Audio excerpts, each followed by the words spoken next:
Hello everybody, I'm a Souls Challenge runner, and recently I decided to make a playlist on TikTok showing you how to no-hit every single Elden Ring Remembrance boss. I realized that this content was more suited to YouTube, so I've decided to upload all of my no-hit guides in one large compilation for all of you guys here. I'm going to leave timestamps so you can skip to whatever boss you want, although I will say I think my guides for later bosses are better than my earlier ones. I also want to quickly mention that I had to change the aspect ratio, so a lot of the text that I put in that was either clarifying or timestamps at certain phases of the boss fights got cut out, so I apologize for that. I'm also in the process for making guides for Dark Souls 3 bosses, so if you want to see any of them early, they're on my TikTok, and I was planning on uploading a super long compilation after I've done all the bosses. I'm on Nameless King right now, so I'm almost done. But feel free to watch as few or as many as you like, and if you have any questions, make sure to ask me, but without further ado, let's hop straight into it. Welcome to my guide on how to no-hit all Remembrance bosses, and first up we got Godrick. Godrick is definitely the easiest Remembrance boss to no-hit, but there's still a couple of things you should know before starting a level 1 run or a no-hit run. By far his trickiest move is this little wind tornado move due to how fast it comes out. The best way to dodge this move is to simply dodge backward when you see him raise his right arm above his head. The timing's a little bit tricky, but with practice you'll get it down. After this initial tornado, he can do one of three things, one of which is this roll attack, which you can simply dodge by walking right at him. If he doesn't do the roll, he'll usually do this really delayed slash on the ground, which he'll usually start the fight with, or his variation where he shoots out 2 wind bursts. All of these moves can be punished with a charged heavy attack. The next thing I wanted to note is his down slam attack, which can be easily punished. You can actually get 2 jumping heavy attacks off here. Just make sure on your first jump, you're not in contact with his axe hitbox. But on the second jump, you can feel free to jump right into him. However, note that this attack changes in the second phase. Instead of slamming twice, he slams 3 times, and there's only an opening after the second and third slam. Godrick also has one pretty complicated move that is a 5-swing combo. Unfortunately for him, this move is pretty easy to avoid by simply running backwards and dodging in on the final swing. This move is very telegraphed as he always brings both of his axes towards his right side before swinging. Before entering his second phase, Godrick has a really long animation. You can get a ton of damage off here, but always make sure you're behind or to the side of Godrick, as he actually has a hitbox here. The start of the second phase is completely scripted. By running right at Godrick, you can get multiple charge attacks off, which will likely result in a stagger. The second phase is largely the same as the first, except that Godrick gains a couple of new fire moves. These moves can be a little wonky due to the way that fire just bounces off random objects in this game, but the best way to avoid them is just to run back to either spawn door. The best way to deal with Godrick is to stay about a medium distance away from him. At this distance, most of his horizontal slashes will miss, which will force him to either do a jump or a lunge attack, which can easily be punished. That's really all I have to say about Godrick, as he's a pretty simple boss. I'm planning to do guides for all Remembrance bosses, plus a couple other main story bosses, and my guides will gradually get more complex as the bosses get more complex. Let me know if y'all want to see a guide for a later game boss right now. I definitely have enough game footage for bosses like Messmer or Maliketh.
Welcome to my no-hit guide for all Remembrances, and today we have Rennala.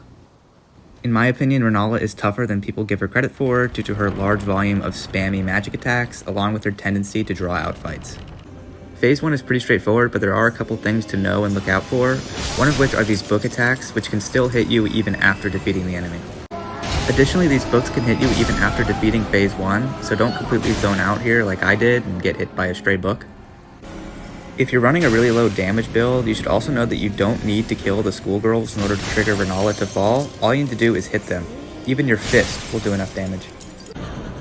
When Rennala falls, you should focus on maximizing your damage output, which 9 times out of 10 will be spamming light attacks as opposed to charge attacks. Note that this even applies here, where I have a dedicated charge attack build. I was able to cut down my cycles from 2 to 1 by implementing this. Phase 2 will always start with this Comet Azure attack, which is a free place to get in tons of damage, although your approach will differ based on what weapon you're using. If you are using a heavier weapon like me, then you should always go for a charge attack, as any attack you do will knock Rennala out of the long animation. However, if you are using smaller weapons like a torch or a fist weapon, then you should spam light attacks, as these will not knock Rennala out of this long animation.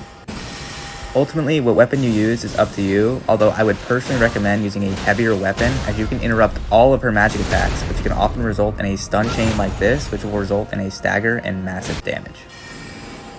Rennala's actual moveset involves a lot of spammy magic attacks, which the ones with multiple projectiles can be dodged by simply running to the right and trying to close the distance. Even at level 1, you'll survive a couple hits from her magic attacks, but if you're looking for a dedicated no-hit, then you want to stay on top of her as much as possible. Again, this becomes a lot easier with the heavier weapon because you can cancel attacks such as her wand throw with a simple R1. It'll even cancel it returning back to her. The real challenge with Rennala comes with her summons, of which she has 4. A dragon, a bloodhound knight, dogs, and a troll. Of them, the worst is definitely the bloodhound knight due to his very fast and aggressive moveset. There really isn't much you can do against the Bloodhound Knight except run away and wait for him to despawn. It would take too long to kill him, and it's way too risky to go for a hit on Rennala when he's in the game. The good news is that Rennala is really passive when she has her summons out, so she'll only spam you with an occasional magical projectile here and there. For the dragon summon, when it spawns in, it'll immediately start to shoot a wave of fire, again of which you should just completely run away from. After the initial spray, the dragon will try to land on top of you, but it really doesn't do much other than these 2 moves, and then it'll immediately despawn. The dog summon is one where you can actually look to get hits in on, and it's even better if you have the beast repellent torch equipped in either your primary or offhand. This torch renders the dogs completely passive, but even if you don't want to use it, the dogs can be easily avoided by just running around them and running towards Rennala, where you can still get a couple hits in. The Giant Troll is another summon you can look to get hits in on. After his initial slam, he's simply too slow to keep up with you, and you can just run at Rennala and look to get some hits in. Now, if she's spamming magic like she does here, it's going to be a little bit harder to get hits in, but still. The last thing I wanted to mention is this moon attack, which looks pretty intimidating, but like the other spammy magic moves, it can simply be avoided by running to the right. This completes my breakdown of the Rennala fight. I would choose to fight Rennala over Radahn if you were doing a level 1 run, as a lot of the magic attacks just straight up won't kill you, they won't do enough damage. But if I was looking for a no-hit run, I think Radahn would be definitely easier, because a lot of this stuff, again, is just a bunch of spam, and it's hard to avoid getting hit by anything. Again, this guy was pretty bare bones, but once I get to bosses like Radahn, or Rykard, or Morgott, I'll go through a complete analysis of all of their moves to let you know how to dodge them effectively. Also, let me know if you wanted to see a late game boss early. I definitely have enough footage if they're a late game main story boss.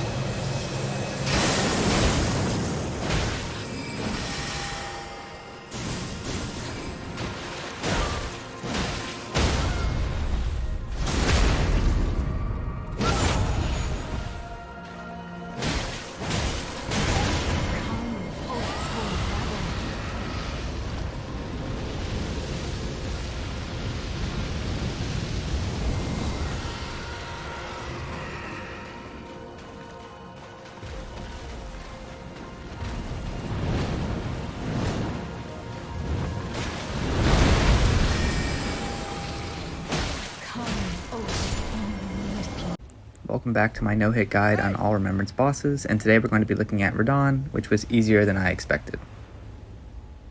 As soon as you enter the portal, you're going to want to immediately run backwards until you see Radahn disappear off your screen. The easiest way to tell if you've ran far enough is when the lock-off disappears on your screen.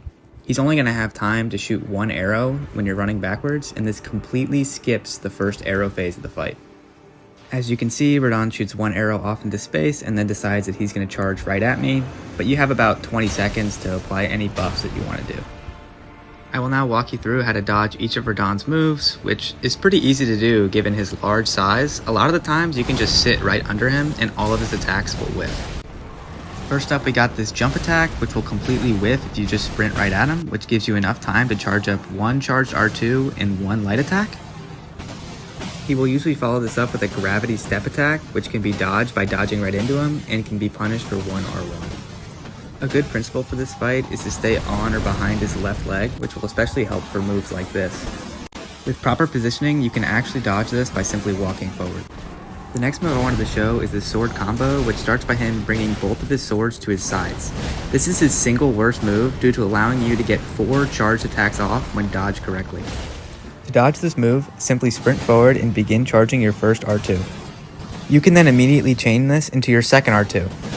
Then simply walk forward to remain behind him and begin charging your final 2 R2s. Note that you may need to free aim these in order for them to actually make contact with Radahn. This is his other main attack combo, which can be punished for 2 charged attacks.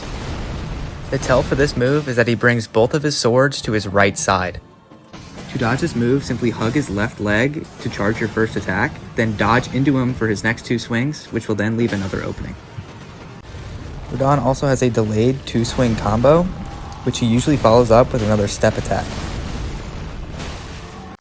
To dodge this, you need to simply remain patient and wait for him to actually swing before you dodge. You can punish this usually with 2 R1s. I also wanted to mention this quick overhead slam move, just because it killed me a couple times. Just make sure you watch out for it and know that he has it in his bag. Around halfway through the first phase, Radahn will slam his swords into the ground, creating a large AoE. To dodge this, dodge behind him, which will give you enough time to charge 1 heavy attack and 1 light attack before he does this gravity pull-in move, which upon dodging gives you another opening for another charged attack.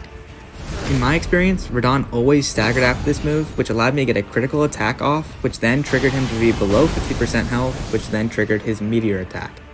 To dodge this, simply keep your character stationary and have him look off in any direction. The direction does not matter. The Metyr will always come from the direction you are looking. Additionally, this attack gives you enough time to pop any extra buffs you may need to. Additionally, Radahn will always start the second phase by pulling his meteors from the ground, which if you dodge behind him, grants you the ability to get 2 charged R2s off again. Radahn also gets some new moves in the second phase, one of which is this multi-ball attack, which can be dodged by running to the right and dodging at the last second. Radahn also gets 2 new flashy moves, but they are really rare and they really aren't all that hard to dodge. One of which is this Metyr attack, which starts with him roaring and then shooting his giant meteors at you, which will then jump in the air and slam the ground. All you need to do is run away on Torrent and then double jump over the AoE ground explosion.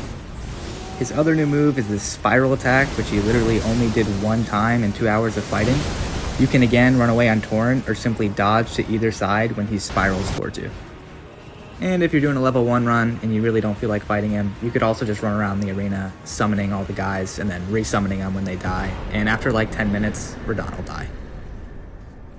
That is my complete no-hit guide on Radahn. This is my full 1-minute fight with him. Let me know who you guys want to see next.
Welcome back to my no-hit guide for all Remembrance bosses, and today we have Rykard, who is really, really weird.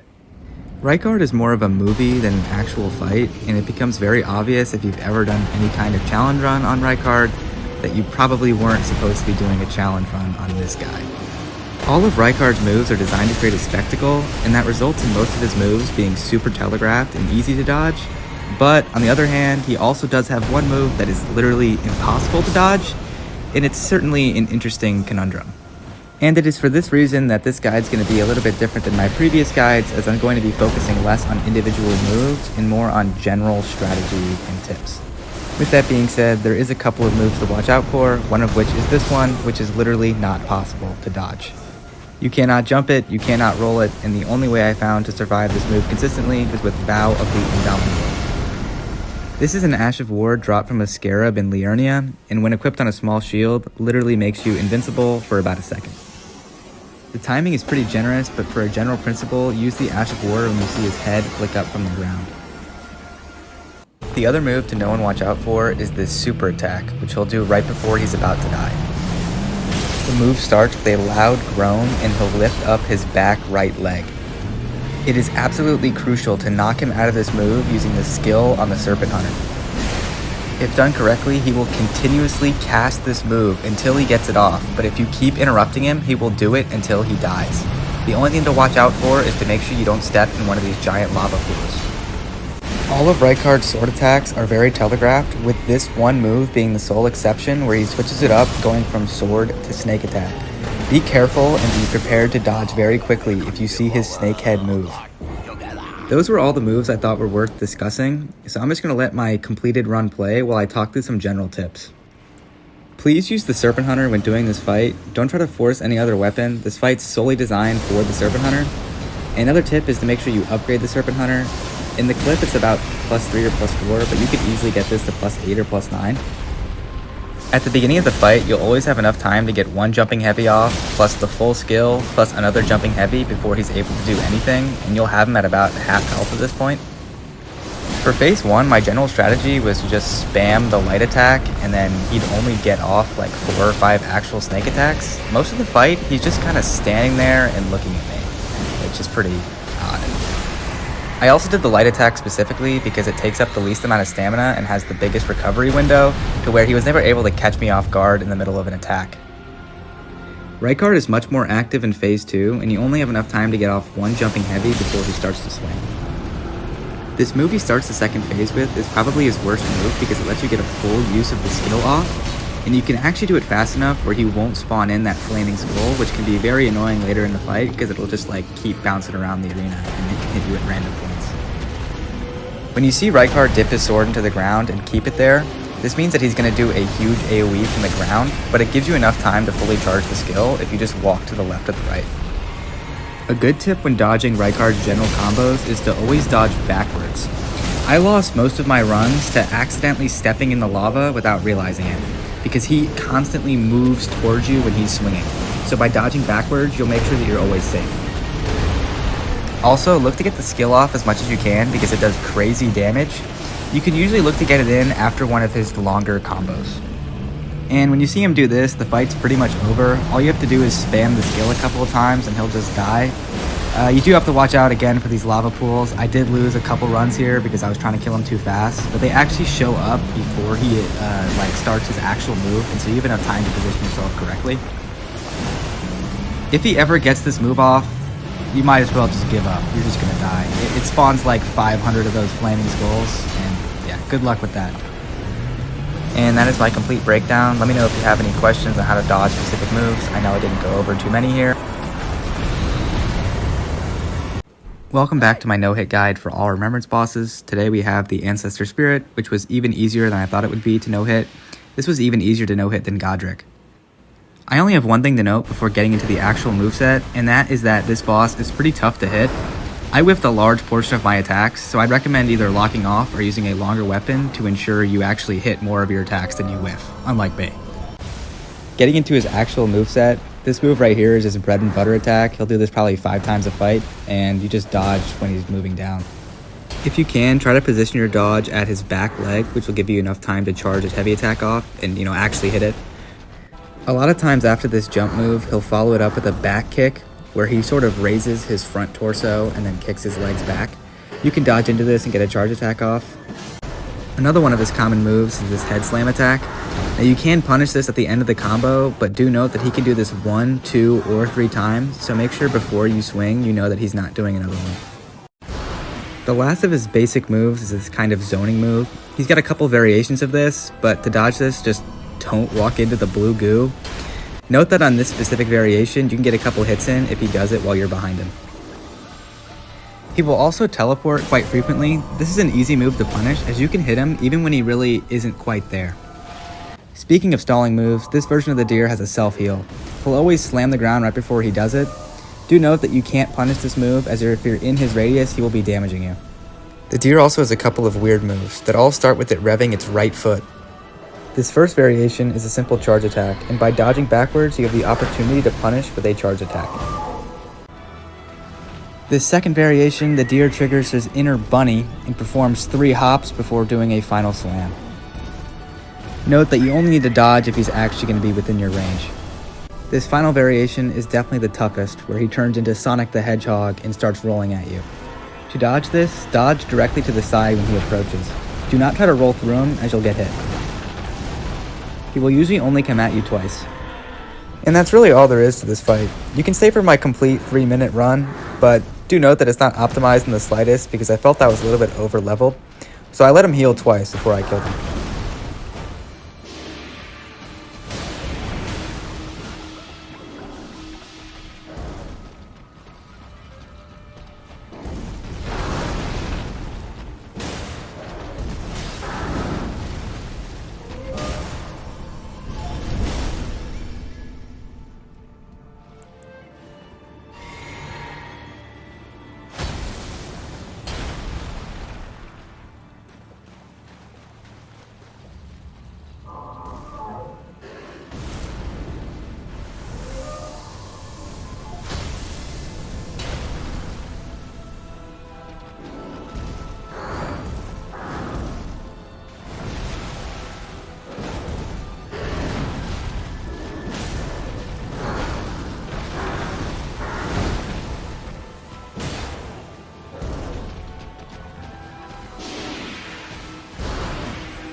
Welcome back to my no-hit guide for all Remembrance bosses, and today we have Morgott, who is a boss that is as difficult as you make him to be. On one hand, with the right build and items, you can completely script the fight, killing him in under a minute, even at level 1, which I will show here now.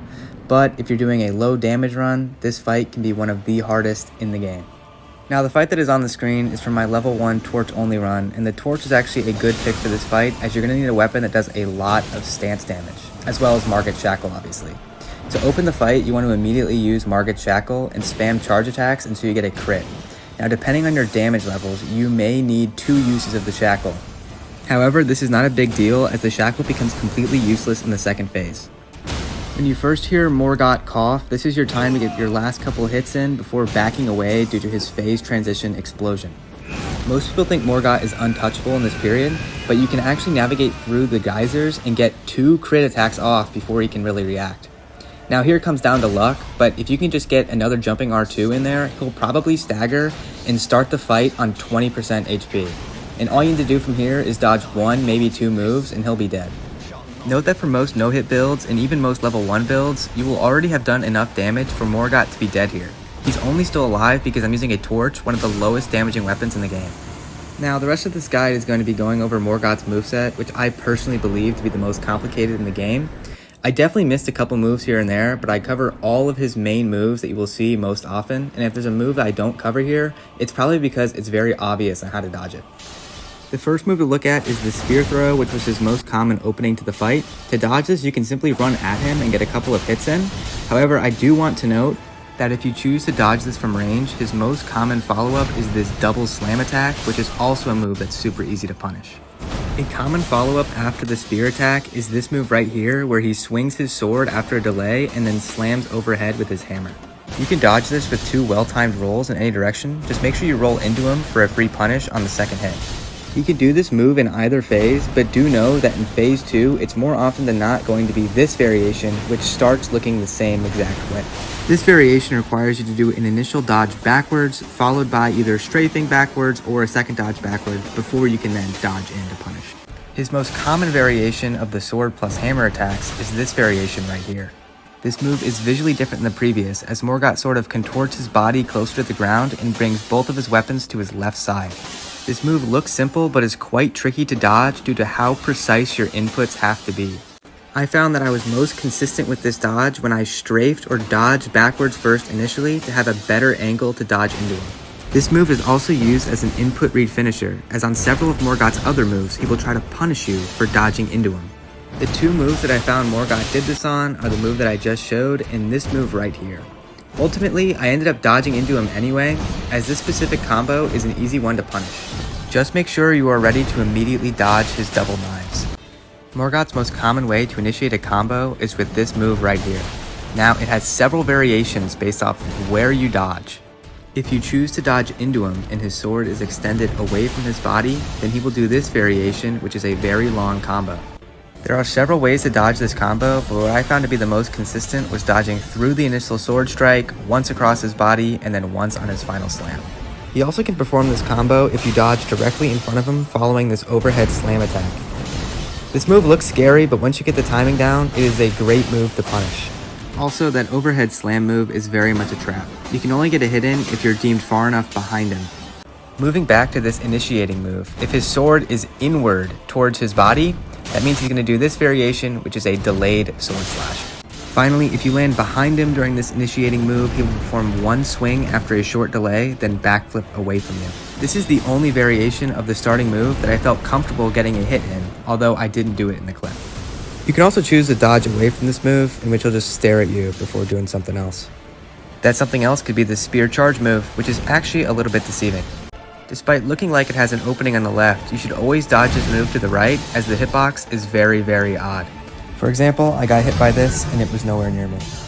After dodging the move, if you land behind Morgott, which happened about 95% of the time, he'll do this move, which we've already talked about, but if you land in front of him, he'll just do a basic swing. In phase 2, Morgott gets 2 new Blood Flame moves, but both of them are pretty easy to dodge. This first one is a grab attack, and it requires only 1 dodge, and then you get a free punish. This other Blood Flame move, however, is pretty interesting. It is super delayed, and that's because it varies based off of how far away you are from him. If you are up close, you'll have time to get at least 1 hit in before he actually swings. However, if you are at a distance, he will first charge at you and then swing twice, so be ready for that. When Morgott's health drops below 30%, he gains access to this about 20 move combo here. And to dodge this, you just want to get as far away from it as possible. If he performs this move up close, you want to look to dodge once behind him, and then you can simply run away. Now, I did get a little freaked out here, but only 1 dodge is really necessary. This move also has an obvious tell where he brings both his sword and a dagger to his right side. Morgott also has 2 moves that will always trigger at a certain HP threshold, one of which is this knife attack, which triggers at 80% HP. If you're trying to kill him as fast as possible, it's really easy to stagger him out of this move for a ton of free damage, but do know that if you don't get the stagger, you will get hit. He also can do this move whenever he wants, but he will always do it the first move after he gets below 80% HP. Morgott then obviously has his phase transition at 50% HP, where he'll take reduced damage and then explode. It's important to note that forever after this move, there will be geysers in the arena, which is another hazard to watch out for. You can also try to run in there after the explosion and get some extra damage in, but on such a low damage run, I didn't deem it as worth it to do so. And that completes my guide on Morgott. I hope I got at least 85% of his moves. I think I did. I know I missed a couple of his knife throws, but I know those are pretty obvious and how to dodge them. The run that you're watching is basically a level 1 no weapon upgrades, although I'm not level 1, but I have all my points into strength, and this is a dex and int weapon. So if you are going to do a level 1 no weapon upgrade run, then I would recommend using a weapon like I do in the video, a quick weapon, and preferably one that has multiple status effects.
This is my no-hit guide for all Remembrance bosses, and today we have Astel, who wasn't too bad. Astel doesn't have many moves, but they can be a little bit tricky to dodge.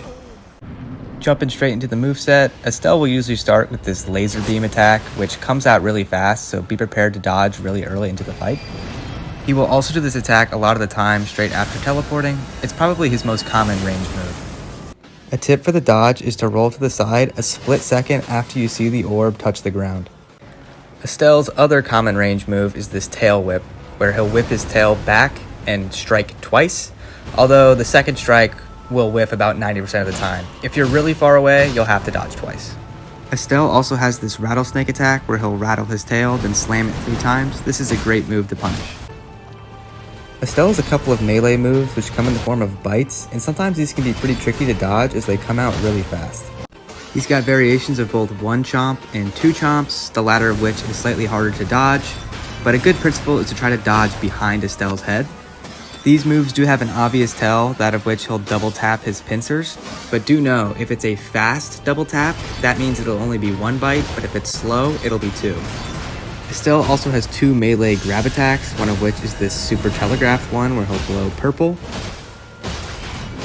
And the other is sort of a gotcha grab where he'll pretend like he's teleporting but then swoop down and try to grab you. The key to dodging this one is realizing that the grab is actually really slow. You have to dodge about a second after he teleports. Moving on to Astel's magic attacks. First off, he's got this one where he'll lift himself up in the air and slam the ground with 3 successive explosions. This move is actually pretty tricky to dodge. When you see him lift himself up in the air, you should immediately roll backwards 3 times, otherwise you'll get caught in the successive blasts. It is possible to dodge this move while being right on top of him, but do know that this is extremely difficult to pull off and requires very precise input. Astel also has a second version of this attack where he'll lift himself up in the air with 6 orbs and then slam the ground 4 times. This one looks a little bit more intimidating, but it's actually much easier to dodge as you can simply run backwards as soon as you see him lift himself up in the air. Astel also has several attacks that will leave this starry dew on the ground that will explode after about a second. In this first variation, Astel will glide towards you, placing the dew with his right hand. Note that most of the time you will not need to dodge this move as he'll completely miss, but if you're at the perfect distance, you may need to dodge into him. This variation is also quite simple, all you need to do is dodge into him 1 time. However, this variation where he starts with his left hand is very tricky. This attack comes out much slower and you must dodge the attack with his hand motion. Both Astel's head and hand are treated as contact hitboxes for this move, so if you dodge early like I did here and brush up against his head, you will die. Astel also has this gravity move where he'll lift up his head, which will grab you in the air, and then after a short delay, he'll slam you down. For the first dodge, look to roll when he flicks his head up, and for the second dodge, look to roll when he flicks his head down. If done correctly, you can get a free punish off on this move. Astel also has a super Metyr attack, which he will trigger at about 50% health. He will first teleport away, then call about 50 meteors to come crashing down on you. This move looks really flashy, but it's super simple to dodge. All you need to do is sprint to either the right or the left, and all of the meteors will miss. Do note that for this move and all of his teleport moves, the teleport itself serves as an explosion, so do not try to stand in it.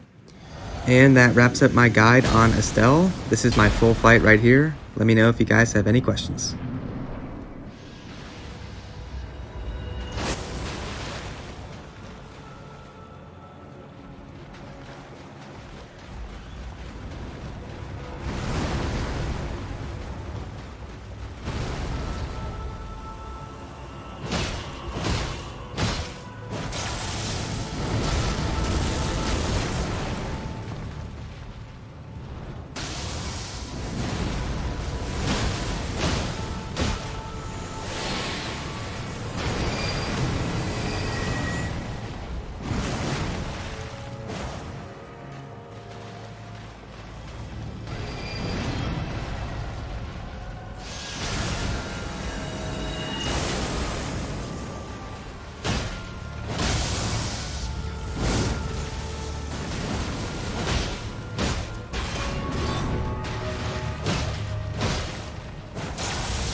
This is my no-hit guide for all Remembrance bosses, and today we have Fire Giant, who I think is super overrated in terms of difficulty. I'm going to start this guide with general strategy tips, then move into his moveset, and then finally show you my full fight. For this fight, I would recommend using a weapon that has some kind of percent damage. This could be a status ailment such as Poison, Frost, Bleed, Scarlet Rot, or even Black Flame, as Fire Giant's health pool is the largest in the game. This fight is all about positioning and staying on top of Fire Giant as much as you can. This means that when he rolls away, quickly hop on Torrent to close the distance as fast as possible. Also, ensure that in the first phase you're attacking his left leg, the one with the braid on it, as it'll result in a huge stagger. This is very much an endurance fight that punishes new players through his high damage output, but on a no-hit run, his moves are very easy to dodge as they are super telegraphed. On my level 1 torch only run, I beat him on only my 4th try. To start the fight, Fire Giant will likely start with this avalanche attack. You can dodge this in a couple of ways, but what I find to be most consistent is actually using the iframes when you get off your horse. You should look to dismount when you see the first bit of snow flick up. Note that this dodge only works if you are stationary on your horse. You can't be moving while you dismount. You can simply roll through this move as well, but since you're going to be on torrent for a majority of the fight, you should probably learn this dodge. Fire Giant will likely follow this opening move up by either this jump attack or this running attack, both of which you can dodge by simply sprinting towards him. Moving on to melee attacks, Fire Giant has 2 variations, stomps and plate swings. Fire Giant will step with each foot once, and you can dodge this by simply rolling the attack. He also has 2 types of plate swings, one being horizontal and the other being vertical. For the horizontal one, you can simply dodge straight into him. Note that he has a backhand and front hand variation. For the vertical variation, all you have to do is get close enough to him where the attack will miss, or you can roll the attack. He also has a delayed slam, and you can tell when he's doing this when he slowly raises his foot with the braid on it, and you can time your dodge as he moves his foot down. Upon breaking his braid, Fire Giant gains access to all of his fire moves, and his most common one is this Fire Storm ability here. This move has a couple variations, but they all essentially do the same thing, which is spawn a bunch of fire around Fire Giant. You can actually position yourself near him to get a ton of damage off. However, if he has his Fire Orb move active, I might recommend running away.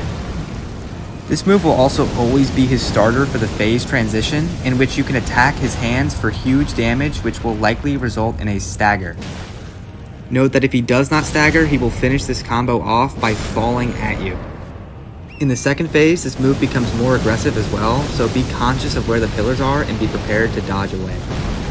Moving on to the aforementioned Fireball move. This move looks not that intimidating, but can be very annoying as these balls will literally follow you forever.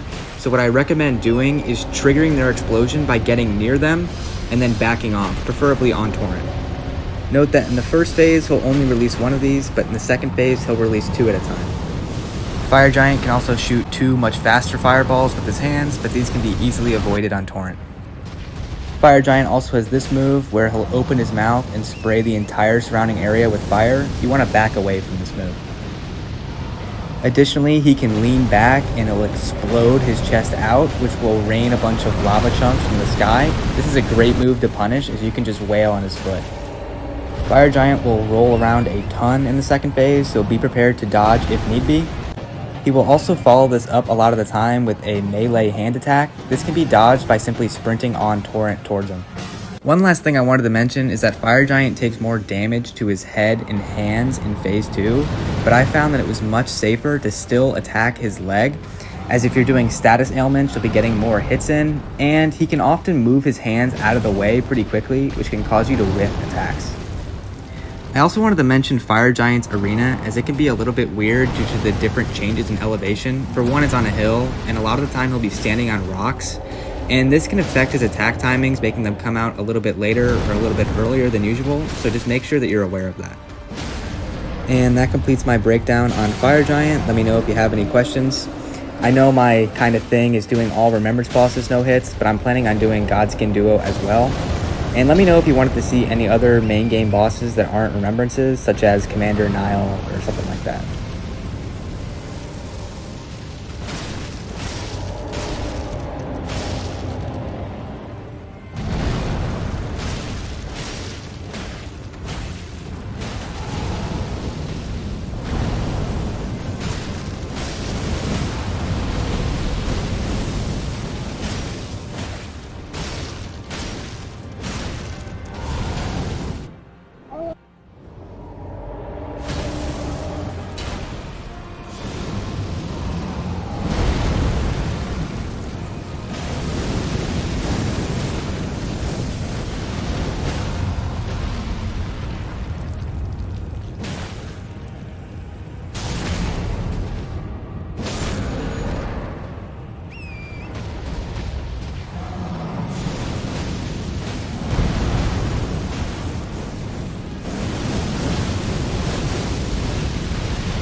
This is my no-hit guide for all Remembrance bosses, and today we have Fortissax, who has a couple of quirks that make this fight really, really annoying to no-hit. By far the most annoying thing to deal with in this fight is this red lightning aura that shrouds you. This will be on you for pretty much the entire fight, and when you see it appear, you'll have a couple of seconds of safety before it will leave a mark on the ground and explode. The move itself is really easy to avoid, as you can evade it by simply walking or sprinting away from it, but it becomes super annoying when used in conjunction with its other moves, as it'll mess with both your dodge timing and the number of hits you can get in. Additionally, all of Fortissax's attacks are lightning, and the arena is water, which means after he slams, he'll release a shockwave that releases extra lightning. These melee attacks are super tough to dodge, which is why we'll be avoiding them at all costs by trying to attack his back hind legs. The problem with this is that there's no lock-on for any of his limbs, which means you'll have to free aim all your attacks and makes his dive moves extra difficult, as you will lose track of where Fortissax is in the air. Moving on to his moveset, Fortissax will always start the fight with this specific attack, where he'll spray the arena with both Death Blight and Lightning Strikes. What you want to do is immediately run up to his right paw, and you can get 3 hits in before he'll always follow it up with this attack, where you want to run to his back hind leg. By moving to the outside of his paw, you'll be able to get free hits in as long as you don't have the red lightning aura on you. Fortissax also gets an upgraded version of this follow-up attack after he reaches below 50% HP, which you can dodge the same way by standing on either the outside of one of his paws, or you can simply jump over the shockwave after explosion. For Fortissax's melee attacks, he has combinations of both slams and sweeps, both of which you just want to get behind Fortissax as quick as possible, but if you are in range, try to dodge forward. He also has a two-handed slam to watch out for, as this shockwave effect stretches further than the previous. Moreover, he also has a tail sweep attack, which you can dodge into or away from. Moving on to his fire attacks, of which Fortissax has a few of, this one being the worst, where he'll trigger it by standing up on his hind legs. This move is super easy to punish, as you can simply run back to his tail and get a bunch of free hits in. Fortissax has a flying flame attack, where he'll fly straight up in the air and spew flames below. You can dodge this by running away. Note that if you run at his tail, he'll land on top of you and you can get a ton of free hits in. Finally, Fortissax has this straight line flame move, which you can dodge by simply running away, or if you're close enough, running towards him. If you're going to run towards him, run towards the left side of his head, as he'll always cock his head towards the right. For dive moves, Fortissax has this basic one, which is only a threat if you can't lock on, but he also has this super looking one. This move looks flashy, but really isn't all that tough to dodge. Just dodge to the left, and your dodge really doesn't have to be all that precise. You can either extend your dodge far enough to miss the second wave, or you can be like in between it like I do here. Fortissax also has this wing flap sort of get off me move, which you can dodge by simply running away, and then when he lands you can go in for a jumping attack. Now, this move does 0 damage, so I don't count it as taking a hit, but you should still look to avoid it, as if you ever have the red lightning aura on you and he does this wing flap move, it's pretty easy for that lightning to end up hitting you. And that completes my guide on Fortissax. Let me know if you have any questions. One last little tip here is to pop all of your buffs before touching Fia, as you want to start the fight by immediately sprinting at him. My next guide will be on Godskin Duo, and I'll be covering a version both with and without sleep pots, so stay tuned for that. Also, I'm going to be going on a rant here because my account keeps getting banned for violating community guidelines, and they're not telling me why, but I have a sneaking suspicion it's because none of my characters are wearing any clothes, because it's an advantage not to have that. So next time, I'm really going to show them and wear the biggest armor set I can find. Like, they even took down my profile picture. Like, what the heck, man? And TikTok, stop making my videos get absolutely 0 views for an hour. I get I'm not wearing clothes, but that's not what the video's about. Like, I'm fighting a dragon. I'm fighting a giant. Like, come on, man. Just let me post my Elden Ring guide videos and stop taking my videos down.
This is my no-hit guide for all Remembrance bosses, and today we have everybody's favorite boss, Godskin Duo.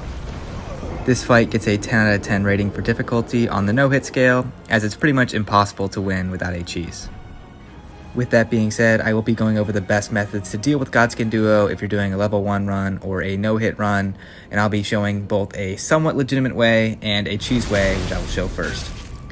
The cheese way to deal with this boss is to simply give yourself as many buffs as possible, and when you enter the fight, to throw sleep pots and sleep them both. You can apply your buffs either before you enter the arena or after you sleep them. You can apply your longer buffs in advance, but if you have certain buffs like Flame Grant Me Strength or like Crag Blade or Royal Knight's Resolve, you're going to want to do that after you've slept them. I really didn't do anything crazy with my buffs here. I have the Red Feather Branch Sword Talisman, which gives you a 20% damage boost at low health, which is why I use Seppuku to get me there. I also used the Golden Vow Ash of War, which is kind of a lesser version of Golden Vow, so if you have the actual spell, I'd recommend using that instead. Additionally, I used Crag Blade on my Star Fists and Flame Grant Me Strength, but I used those again after I slept them. Really, your game plan for this fight is to throw sleep pots and try to sleep them both. The Noble, the fatter one, is really easy to sleep, but the Apostle is pretty tough as he'll sometimes dodge your attacks. A way around this is you could actually dodge into one of his attacks and then throw a sleep pot to ensure that you actually hit it. In terms of damage output, you need to ensure that you do enough damage to completely kill the Noble in one go, as he has more health than the Apostle. The best way to go about doing this is to spam charge attacks, because it will lead into a stagger and then a crit, and if he's still alive after this, you can finish him off with your couple remaining blows. Also make sure to attack him while he's still on the ground dying, as you can get hits in even though he's technically dead. Now my damage output is going to be a lot higher than most of y'all because I'm not level 1, but even if you are level 1, the only thing you'd have to change is applying a couple more buffs like the Commander's Standard or the Blood Exaltation Talisman, and you still should be able to eliminate them pretty easily. Now, after you defeat the first two, you're going to have to wait about 10 seconds for another one to spawn. I'm pretty sure whichever one you eliminated first is the one that's going to spawn, so I'd recommend, again, eliminating the Noble first, as he's much easier to hit with these sleep pots. But as you can see, I did so much damage from the first cycle, I could easily finish this guy off in one go. That's pretty much all there is to the sleep pot cheese method. Let me know if you have any questions about my specific build if you want to copy me.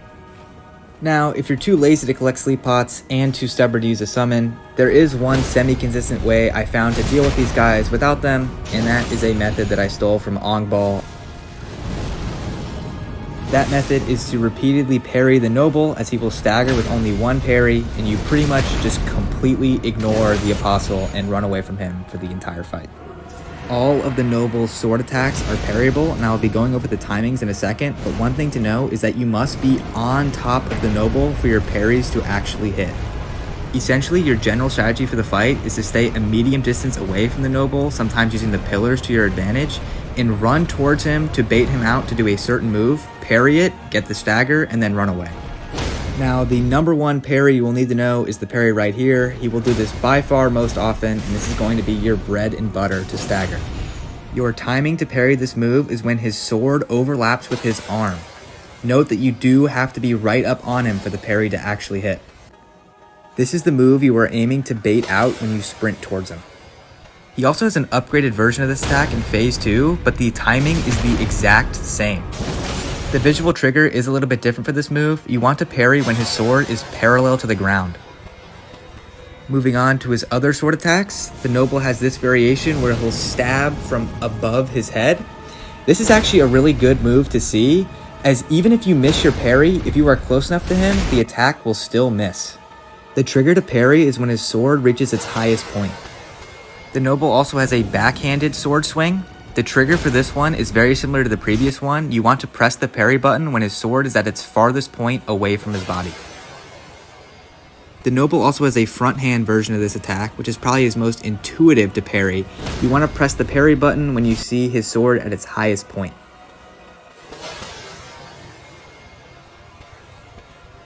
A lot of people think this next move from the Noble is unparryable, but it actually is parryable if you are right on top of him. This move does not really have a visual cue, it's more of a sound cue. You want to parry a split second after you hear the ting.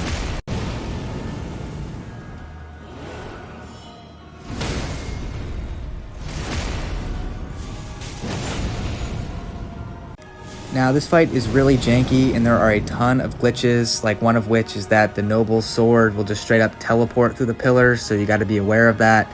And a lot of times he'll just completely roll over the pillar when you should have lived, and it's just something you got to deal with. And I believe that is all of the noble's parryable moves. I may have missed one or two, but that's kind of something you got to figure out on the fly. Parrying is something where you're going to go into the fight and just die immediately 10, 15 times, but the more you do it, the better you're going to get at it, and it becomes more consistent than rolling, especially for a duo fight like this where there are almost zero guaranteed openings. One thing I also noticed while in this fight is that parrying gives you crazy iframes, even from the Apostle's ranged attacks. So if you're in the parry animation, you will live if you get hit by one of his like fire goo balls. And obviously you're also going to live if you're in the middle of the crit animation, so you can be a little aggressive at times. Honestly, this fight is so ridiculous, and I highly recommend that you don't try to beat them without a summon or without sleep pots. It's just not a fair fight, and there's absolutely no reason that you should play fair yourself. Now, if you are a crazy sicko who refuses to use sleep pots and refuses to use summons, I'd recommend you at least watch the entirety of my fight and even go watch Ongball's 10-minute fight on he does this with 0 weapon upgrades, as you kind of need to see what the fight is like in order to deal with it. Also, if you are going to do this fight, I'd recommend using a critical attack build. Also, one thing I forgot to mention earlier in regard to the noble's roll attack, the Apostle is usually pretty passive in this phase and won't attack you directly, but he may occasionally throw a fireball at you, and you can avoid this by crouching behind the pillar. You also can get a little bit fancy and throw like Kirkies or poison rocks at the noble when he's rolling, and you can sometimes inflict a status ailment on him.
This is my no-hit guide for all Remembrance bosses, and today we have Maliketh, who's really not all that hard, although I did give him a 5 out of 10, because this is like my bajillion time fighting him. Now, Maliketh is going to be easier than you think. For one main reason is that he really doesn't have all that much health, and for the second reason is that you can script most of his attacks. And the scripting begins right here, as this is his most common move and it's super easy to punish. Pretty much all you have to do is run to his right side and perform a running attack and then dodge backwards. He has a couple follow-ups to the initial attack, the most common being this double dagger slash. He also can throw rocks at you and has this one delayed slash variation, but you pretty much all dodge them the same way, and that's by dodging backwards. And once you back away from him, you pretty much just wait for him to do the next attack where you can punish it the exact same way. For example, he can start with the scattered rock throw, which you can punish by running at him or rolling into him to get one light attack off. He also has a variation where he'll throw one big rock, and you can actually punish this with a heavy attack if you sprint towards him immediately. Now going through his less common moves, when you see Maliketh strike the ground with one hand, this can be one of two different attacks. If you are far away from him, he'll perform this variation, which all you have to do to dodge is simply jump over it. But if you are up close, he'll send the rocks completely around him, which you can actually punish with a jumping heavy attack. Maliketh also has this move where he'll drag his dagger across the ground slowly. This move looks like you can punish it with multiple hits, but the hitbox is really weird, so I'd recommend just staying behind him and then going in for one charge attack. For Maliketh's final phase 1 move, when you see him place both of his hands on the ground, you should run away as he'll lift rocks in the air and then slam them down. Moving on to his phase 2 moveset, one thing you should know is that when you trigger phase 2, try not to trigger it with a critical attack, as you will spawn where you perform that critical attack in the arena. This is important for this reason right here. When phase 2 starts, you can simply walk forward a couple feet and begin charging a charge attack, and then lock on to Maliketh at the last minute and you're guaranteed a hit. This is just a great way to get damage in, as Maliketh can be pretty tough to hit. But if you didn't end the round with a stagger, you can finish up on the end of this combo and potentially get one to start the second phase, as his stance meter does not reset between phases. It may take you a couple tries to actually get the first initial hit in, as if you walk too forward you can miss like I did right here. Maliketh's phase 2 melee moveset is pretty straightforward. You just want to try to dodge into him to get hits when you can, but he can always perform this follow-up attack here. So I'd recommend only going for R1s if he's in the middle of the combo, and then only going for a charge attack after he performs this move. The follow-up starts with a circular swing you'll need to dodge through, and then he'll slam on the ground for this like AoE effect that hits you multiple times. You'll want to dodge through both these moves until you get behind Maliketh where you know it's safe to get a hit in. In addition to his basic melee moveset, Maliketh also has this 360 twirl move, which you want to dodge by dodging straight into him, preferably on his right side so you end up right behind him. Moving on to Maliketh's aerial attacks, of which he has 3 variations: 1 slash, 2 slashes, and 3 slashes. The 1 slash variation is really only used to reposition, and it's self-explanatory to dodge, just dodge and do it once. I'd actually say his 2 slash variation is the toughest to dodge. That's because he'll always finish this move off with this attack right here, which requires pretty precise dodge timing.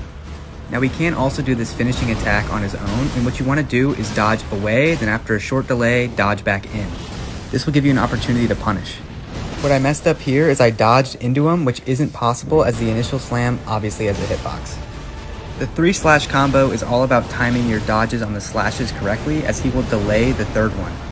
A good tip for rolling all of his slash moves is to only dodge when you actually see the red thing emerge from his sword. And finally, you'll have to dodge his final slam, which you should time when he hits the floor, and you can dodge in or away from this move. Finally, Maliketh has a more basic version of his finishing combo to end the 2 slash attack, where he'll slam his sword into the ground, and then after a second, it will explode. By dodging away from this move, you ensure that you can dodge either variation, the basic one or the more advanced one. I am also just now realizing that I don't have footage for Maliketh's roar move, which all you have to do is dodge away from, but it's not a big deal as it literally does 0 damage.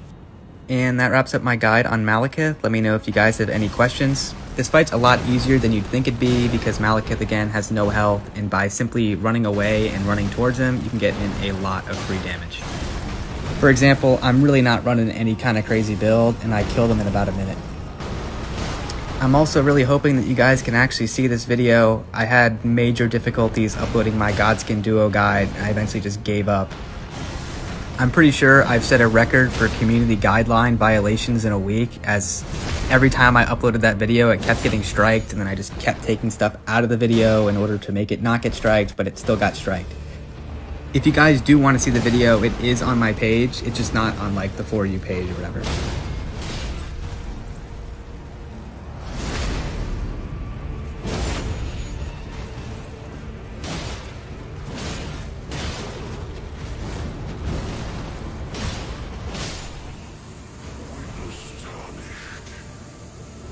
This is my no-hit guide for all Remembrance bosses, and today we have Godfrey, who I know a lot of people think is pretty easy, but I think he can be pretty challenging at times. Jumping straight into the moveset here, about 90% of the time, Godfrey's going to start the fight with this axe throw move here, which is a great move to punish. You're going to want to roll backwards right before the axe hits the ground and immediately start charging a heavy attack. Note, if you roll too early, you'll get knocked back by the axe, but take no damage. Moving on to Godfrey's melee swings, of which he has a ton of variations, but I am going to try to get them all. Probably his most common is this variation where he'll start with 2 horizontal swings and then end with 1 big horizontal swing. This move is kind of weird as the 3rd swing will completely miss if you're right on top of him, so you can simply dodge the first 2 and then look to punish with an R1. His second most common variation are overhead swings, which is a great move to punish. This is because 9 times out of 10 after he does an overhead slam, he'll follow it with this 360 attack, which gives you enough time to dodge in and land a heavy attack. If he performs this attack at medium distance, if you time your first roll early, you can actually get 2 heavy attacks in. Godfrey also has melee attacks where he'll try to kind of land on top of you here, which you can dodge by simply rolling into him. He also has a variation where he'll jump in the air before doing it, of which you can dodge in or away from. When Godfrey reaches about half his health in the first phase, he's going to do this specific phase transition move where he'll roar in the air for really long, allowing you to get a huge punish window off. You should always look to maximize your damage as it's impossible to stagger him out of this animation. This move is important to note because along with this slam here, all of his stepping attacks will be arena-wide AoEs, meaning you'll have to jump at them no matter how close you are. That brings me to discussing these moves, which is a great way to get free damage off during the fight. He's got a couple variations, but if you time your jump to be just close enough to where you won't get hit by his actual body hitbox, you can always land a jumping heavy attack off for free against this move. He will also sometimes follow his stomping attacks with this move where he'll twirl his axe in the air, which will then create this volcano-like substance on the ground. You can get 1 R1 in here while his axe is stuck in the ground, but I wouldn't recommend it, and I suggest just running away from this move. Also note that if you're in phase 1.5, you're going to have to jump over this move no matter where you are in the arena. Moving on to phase 2, of which he'll always start with this move, which you can dodge by running to the right and then running a circle around him, which can get you a heavy attack off. Note that like a lot of bosses in this game, his stance meter does not reset in between phases, so you can get a stagger off a lot of the time here. You also can do this move in the middle of the fight, but it'll probably look a little bit different. You can simply dodge in or away to get a hit off. Like in the first phase, he also has a volcano-like move where he'll start by roaring and then jumping in the air, then slamming the ground twice. You can dodge the initial roar by simply rolling backwards. Do note that it doesn't do any damage, but you should also learn to jump over his hand slams on the ground, as he'll have a phase 2.5 where again these attacks will become arena-wide. Now is going to be a good time to discuss your overall game plan for phase 2, which is going to be to run away from every single attack except certain grab attacks. Since Hoarlu is so aggressive, you won't need to worry about getting hits in, as attacks like this he'll do very frequently. For this specific grab variation, you're going to want to dodge with him as he'll move past you during this animation. This is really the only grab you're going to want to dodge with, and you'll know it's unique because he'll cross his hands before doing it. A lot of times he'll follow this grab attack with this stomp variation, which you're going to want to dodge as you'll be too close to him to jump. He's also got this one-hand grab attack, which you can dodge by rolling into him to then get a hit off. And finally, he has this 2-hand jumping grab attack, which is super obvious, which you could punish with a heavy attack. There is one somewhat scary melee combo to be aware of, which he'll denote by slowly raising his left arm. When you see him do this, you should put as much distance between you and him as possible. If you are right on top of him, you should look to dodge through him and then run away. This brings me to his phase 2.5 move, which is very similar to his one in the first phase, although this one has 2 strikes instead of only 1. Again, look to maximize your damage and be aware that after this move, all of his slam attacks will be arena-wide. And that brings me to the end of my breakdown on Godfrey / Hoarlu. If you were confused on any of the breakdown of any of the moves, especially in phase 2, I'd recommend watching that portion of my full fight, as literally most of the time I'm literally just running away, and those are the only attacks he's even able to do. As always, let me know if you guys have any questions or if you'd like to see more footage. I haven't uploaded my level 1 torch run of this, but I think it's about 5 minutes long, so if you really wanted to see more footage, I could always upload that. I also just realized that I completely forgot about Fortissax, so he'll be the next video before Elden Beast.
This is my no-hit guide for all Remembrance bosses, and today we have the final boss of the game, Radahn and Elden Beast.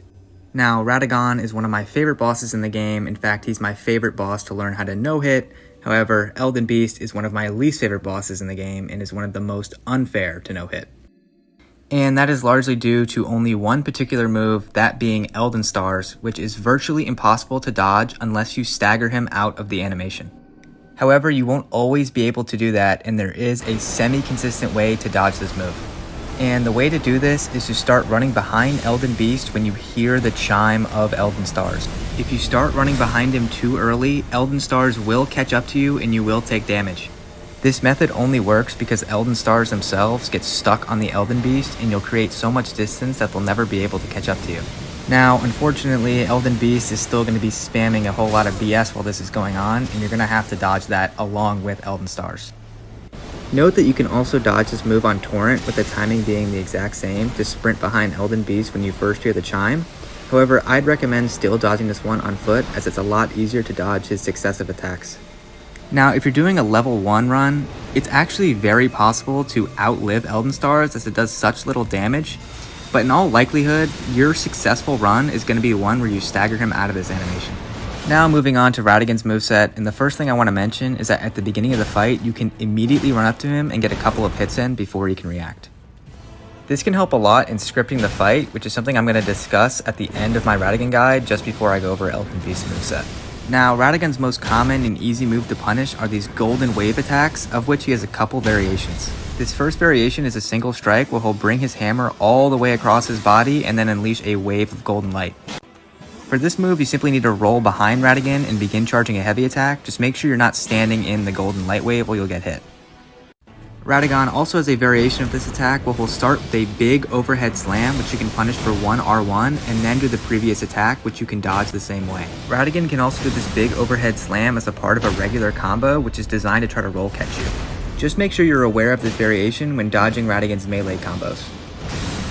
Moving on to those melee combos, all of which are pretty easy to dodge as they're all pretty intuitive. He has variations of stomp attacks, poke attacks, slash attacks, and overhead attacks, all of which you can simply roll into or roll away. It's really up to you. However, these attacks get a lot trickier to dodge as Radahn gets lower on health, as he'll start to teleport in between attacks. The best way I found to deal with this was to dodge backward when I see him teleporting. However, do know that he can very much delay and vary these timings, so make sure to only dodge when you see the golden pillar of light spawn in the middle. The last thing I want to mention in terms of his basic melee swings is he has this attack where he'll charge towards you. You can dodge backward to get in 1 R1. In addition to his melee swings, Radahn also has a couple of ranged attacks, which can come in the form of these tiny little sparks or bigger lightning bolts. You can simply dodge these by rolling to the right and getting away from the AoE effect they have afterwards. Now, Radahn also has a couple of jumping hammer attacks, one of which he'll always do at about 75% health. For the scripted one, he'll always start with a stomp on the ground, which you can punish for a jumping heavy attack. And then you should time your dodge when you see him moving down, which is again another place you can get a punish off. Now he has a second jumping hammer attack move, which you can distinguish from the first one as he's lower to the ground. This one is much scarier to dodge as you cannot punish it, as it leaves an AoE on the ground that will explode after a couple of seconds. Do not try to immediately sprint out of the AoE, as he'll still be attacking you during this time. Instead, focus on dodging backwards. Another one of his scripted moves is this Elden Ring attack, which he'll usually do at around 50% HP. He will usually start this move with a teleport and then follow with 3 giant hammer slams, but this is a great move to punish. To make the most out of this move, first focus on dodging his first slam. After this, you'll have enough time to get in 1 light attack before his second slam. Now the third slam takes a while to charge, so you'll have enough time to get in 1 heavy attack. Then strafe to the right and dodge diagonally, where you'll have enough time to get 2 charge attacks off after this move, and in most scenarios, he will stagger after this. Now, one last move I forgot to mention is this grab attack, which is super delayed, so make sure you dodge accordingly. This brings me to a way that you can script the fight with the weapon Star Fists due to their very high stance breaking potential. When the fight begins, you'll have time to get 2 charge attacks off, and if he does one of his golden light moves, you'll have time to get 2 more, which results in a stagger. Now, you will have done enough damage after this that he'll immediately go into his stomp attack, and then into the hammer slam, which again you can punish with a jumping heavy and then 2 charge attacks. And then at this point, he'll be so low that he'll go straight into the Elden Ring attack, which as you know is a great move to punish, and he'll just be dead at this point. Moving on to Elden Beast's moveset, of which the beginning of the fight will always be the same. You'll have enough time to immediately run up to Elden Beast and get 2 charge attacks off before he'll do this Flame Breath move, which all you have to do is run to his side, where you should have time to get 2 more charge attacks off. Now, this resulted in a stagger for me, and one thing I want to mention is that Elden Beast stays staggered for a very long time, so you'll have plenty of time to get a ton of attacks off here. You can also look to get an attack off when he falls forward and when he inevitably dies in the ground if you actually time it correctly. Elden Beast has a couple variations of these spammy light attacks, of which he'll do pretty often. This first one you can dodge by simply sprinting away either on torrent or on foot. This second version is trickier to dodge, and I apologize as I did not get a complete no-hit on this move, but what you want to do is actually run torrent in a circle instead of running straight. You should look to avoid this move when Elden Beast first emerges from the water. Additionally, you can dodge this move on foot by running to the right and jumping repeatedly. Moving on to Elden Beast's more basic melee combos, all of which you can dodge by simply rolling into them, and you can even get charge attacks off while he's swinging on some of these. Additionally, you can even sometimes jump on torrent over the swings. Now, Elden Beast's golden sword attacks can be much more menacing. However, this first one still isn't bad. You can just simply dodge into this one and punish. This second one is a 4-swing combo that he will do from range. There is a noticeable delay between the second and third swings. Additionally, when you see him do this move, you should try to dismount torrent as quick as you can, as it's almost impossible to dodge while on him. He likes to do this move in the middle of Elden Stars, which can be a huge pain. Moving on to his final golden sword combo, of which is probably his most deadly. He will stab the ground 4 times with a delay between the second and third slide, and then slide his sword completely across his body. This move leaves a big punish window, but it can be pretty tricky to dodge because you can't really see what he's doing.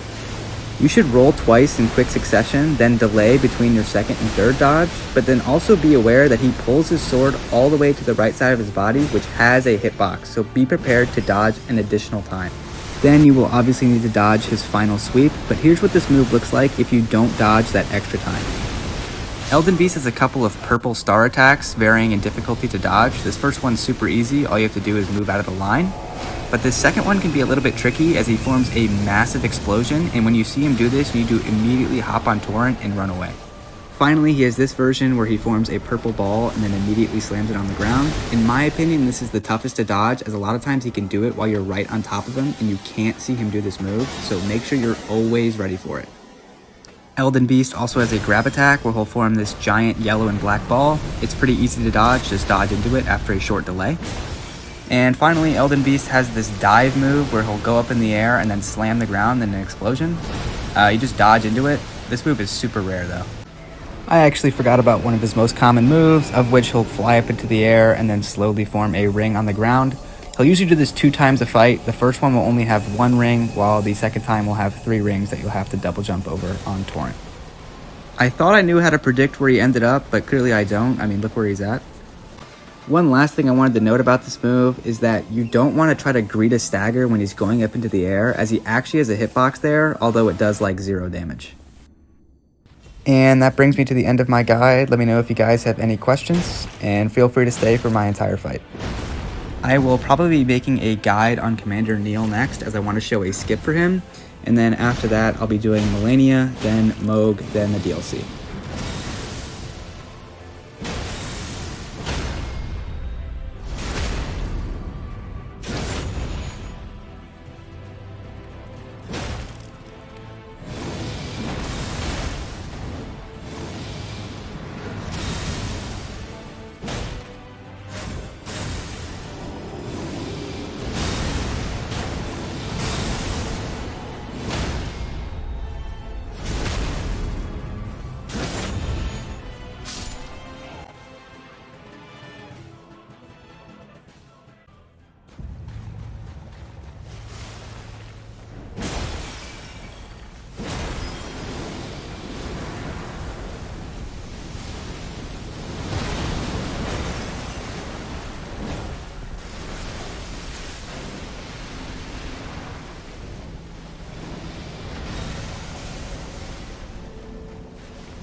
This is my no-hit guide for all Remembrance bosses, and today we have Malenia, who is as advertised. She is very difficult, and I'm not going to sugarcoat it, so I'm jumping straight into Waterfowl Dance. This move is completely ridiculous and almost impossible to dodge, but no matter where you are next to her, it is possible to do so. If you are far away when she pops it, you can simply run away from the first two flurries and then dodge to the last one. With perfect positioning, you can actually sprint past the last one without dodging, but there's no need to complicate things. Now, if you're at like an awkward medium distance away from her, you can only sprint away from the first flurry, and then which you'll have to dodge to the last two. Now, I kept getting clipped by the end of her first flurry, which is why I equipped Bloodhound Step to give me that little bit extra distance to get away. There is a slight delay between each of her flurries, so for the second flurry, you want to dodge when she emerges from that crouch position. And for the final flurry, you want to dodge when her whole body becomes parallel to the ground. Now where things get really tricky is when she pops this while you're right on top of her. The only way to dodge this effectively is to lock off and run a full circle around her before dodging twice. Additionally, you're going to have to dodge her last 2 remaining flurries as well. Please note that this dodge is extremely difficult. This took me about 15 tries in order to get right once. Now, there's also a super easy way to avoid this attack, although it won't work for everybody and it won't work every time. By throwing a freezing pot at her, you can instantly proc Frost, which will knock her out of the Waterfowl Dance animation. Now, this will not work if Malenia is already proc with Frost, i.e. you're running a Frost build or already threw one at her, and this will only work a maximum of 2 times per fight, as every time you proc Frost, Malenia's resistance to it goes up.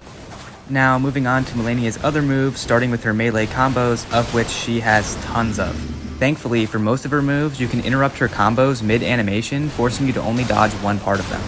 This first combo starts with 2 horizontal slashes, which you can interrupt, following it by this overhead slam movement, which you cannot. For this move, you'll either want to dodge behind Malenia or backwards to dodge her first 2 swings, and then dodge into Malenia to punish her. I have 2 things to note about this move, the first of which is that if you dodge directly in front of Malenia before this move, the first of the overhead swings will completely miss you. The second thing to note is that in Phase 2, this move will always be followed by a Scarlet Rot AoE, so make sure to always dodge behind her if you want to punish.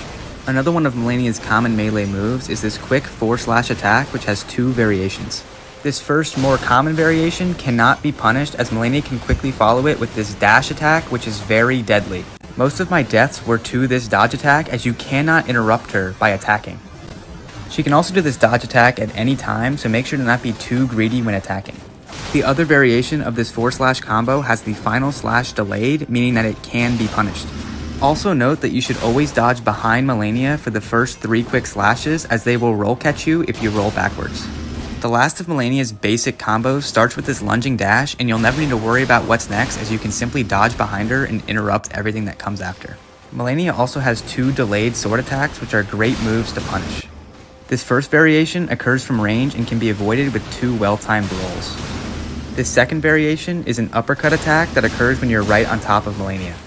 This attack is so delayed you can get several hits off when she's charging the animation and several hits upon her landing. However, if you inflict a status effect on her, this attack will cancel early. Malenia also has 2 lunging attacks, one with her sword and one that's a grab, and they can be punished if you roll with her. Malenia also has 2 kick attacks, the first of which has an obvious tell. She'll start sprinting towards you, which means you can sprint backwards and then sprint back in to get a free running attack off. You can also roll into this attack, but do know that you cannot interrupt Malenia with a basic R1 here.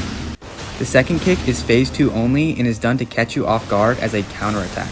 However, you can simply roll backwards to avoid it. Another Phase 2 exclusive is this move I've already showed a couple times, which you can simply avoid by dodging away from the Scarlet Rot AoE. Phase 2 will always start with this Scarlet Bloom attack, which you can avoid by simply sprinting or locking onto her and rolling at the correct time. This explosion effect will linger for quite some time, giving you enough time to apply any extra buffs you may want to. Just make sure that you run in at the end to get some free damage off. She can also perform this move in the middle of the fight, which chances are is going to be right on top of you, and by walking in a circle, she'll completely miss. Malenia also gets one more basic combo in Phase 2, which is this 2-swing attack, which can be easily avoided. Finally, we have Malenia's second hardest move to dodge, her clone attack, in which she'll send out a ton of clones and then finish off the combo herself. This move is super flashy, but can be avoided in a pretty simple way. Simply dodge backwards twice, then dodge forward twice while walking forward, and then finally dodge her final swing. Here is it one final time at a slower speed.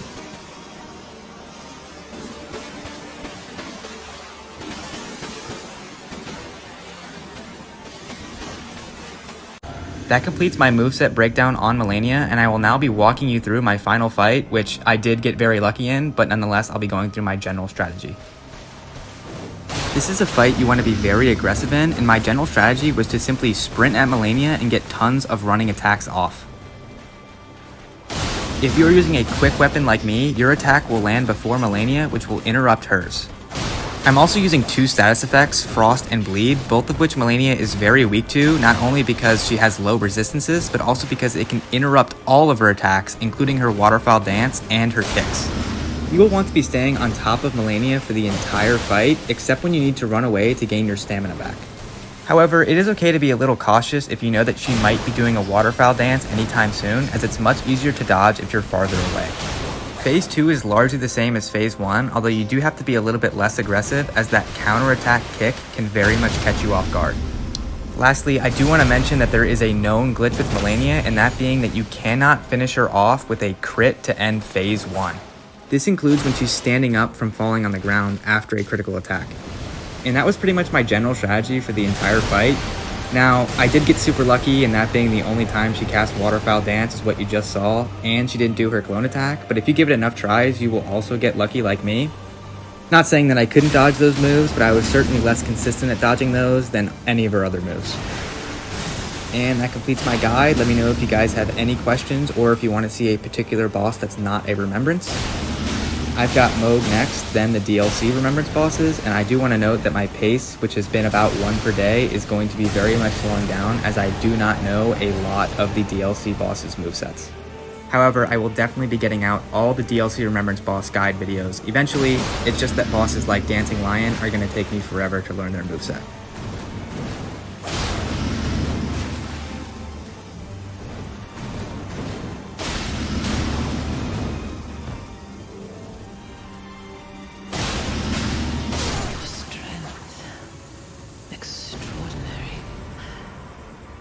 This is my no-hit guide for all Remembrance bosses, and today we have Mohg, who I think is pretty easy, but has to get a 10 out of 10 for difficulty by default, as his Nihil move is completely undodgeable. Since this move is completely undodgeable by any somewhat realistic means, the only way to completely no-hit Mohg is to kill him before he gets this move off. This is not going to be possible on low damage runs, but it's definitely possible even at level 1. You'll probably just need to stack a little bit more buffs than I did. I'm using Starfist for this particular run as they're one of the highest damaging weapons in the game, although I would maybe recommend to pick something else as the range on Starfist is pretty pathetic and I whiffed several of my attacks. However, this can be a blessing in disguise as you don't want to do too much damage too early, as you want to try to get a stagger in before he starts his countdown, because once he starts it, you're not going to be able to knock him out of it. That's really all there is to the no-hit. It's just a massive DPS check, as if you use the Shackle, you won't have to dodge a single move before you kill him. But since this strategy isn't feasible for everybody, I'm now going to be going through his moveset and how to dodge all of his moves. I will be starting with Mohg's throwing blood attacks, of which he has several different variations. This first one is a shower, of which you'll need to simply back away from.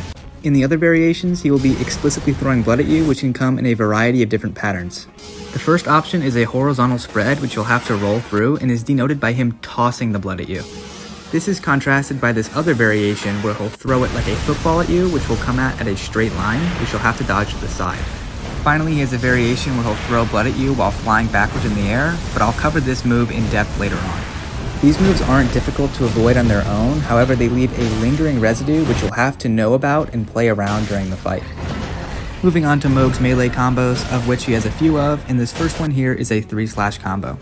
You'll need to roll through the first 2 slashes, of which you'll have time to get 1 R1 off before rolling through the last slash where you can again get 1 R1 off. He can also vary this attack where after swinging the first time, he will stab his trident into the ground and then pull it up after a short delay. In phase 2, removing his trident will be accompanied by an explosion, but the roll timing is the exact same. Do not try to attack in the middle of this move, just wait until the end where you have enough time to get a charge attack off. Mohg also has a couple of 1-move attacks where you can punish with a heavy attack. This first variation is a simple overhead swing. This second one is an overhead swing after jumping in the air. And the final one is this simple poke attack. Do note that this move is only punishable in the first phase, as in the second phase, he'll twirl his trident at the end of it, and you should simply roll behind him to avoid this move. Probably his most annoying melee moves are these red claw attacks, which can catch you off guard if you're trying to greed an extra hit. You can simply roll away from these moves, but even if you stagger him mid-animation, it'll likely still explode, which will end up killing you. Now, he has one variation where he'll charge the red claw attack, which is a great move to punish. You will want to time your roll a split second after his hand starts moving forward, where you can immediately start charging a heavy attack. This is because if you are behind him or right on his left side, his follow-up swing will completely miss you, and afterwards you can get another charge attack off. Now moving on to his undodgeable move, which you'll know he's doing when he does this move 3 times, which he'll say Trace, Duo, and Unos, which I think is Latin. He'll usually do this around half health. For this move, you should have the Purifying Crystal tier on, which is right here on the map. You'll have to kill this invader.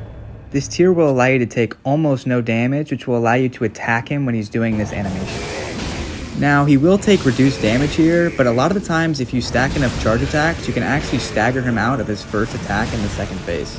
Another thing to note about his second phase is that every single one of his melee swings will leave behind the same blood trail, which can be very annoying to completely no-hit.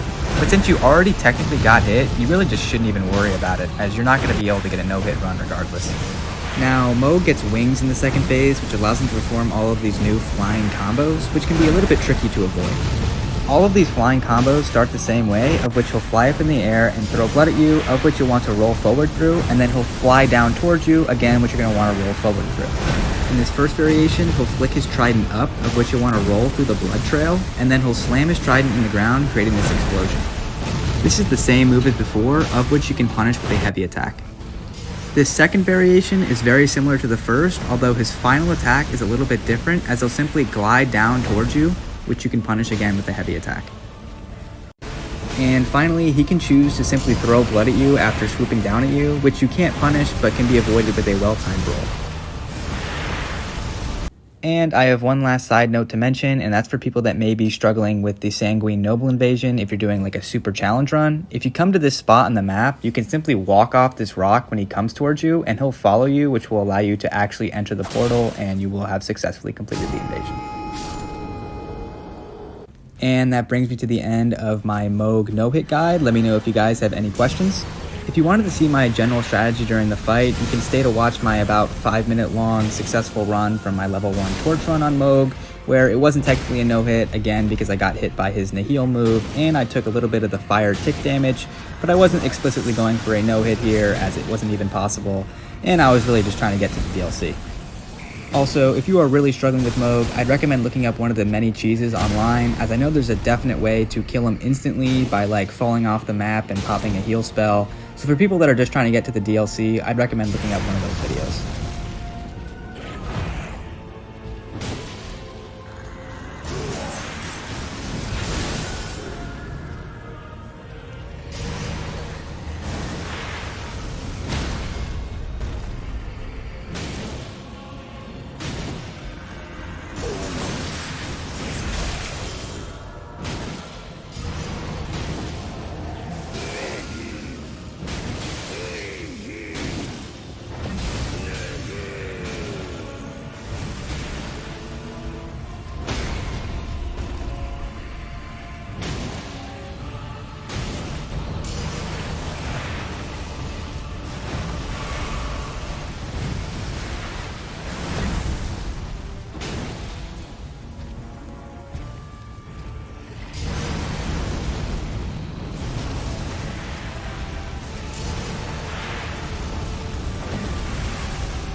This is my no-hit guide for all Remembrance bosses, and today we have Dancing Lion.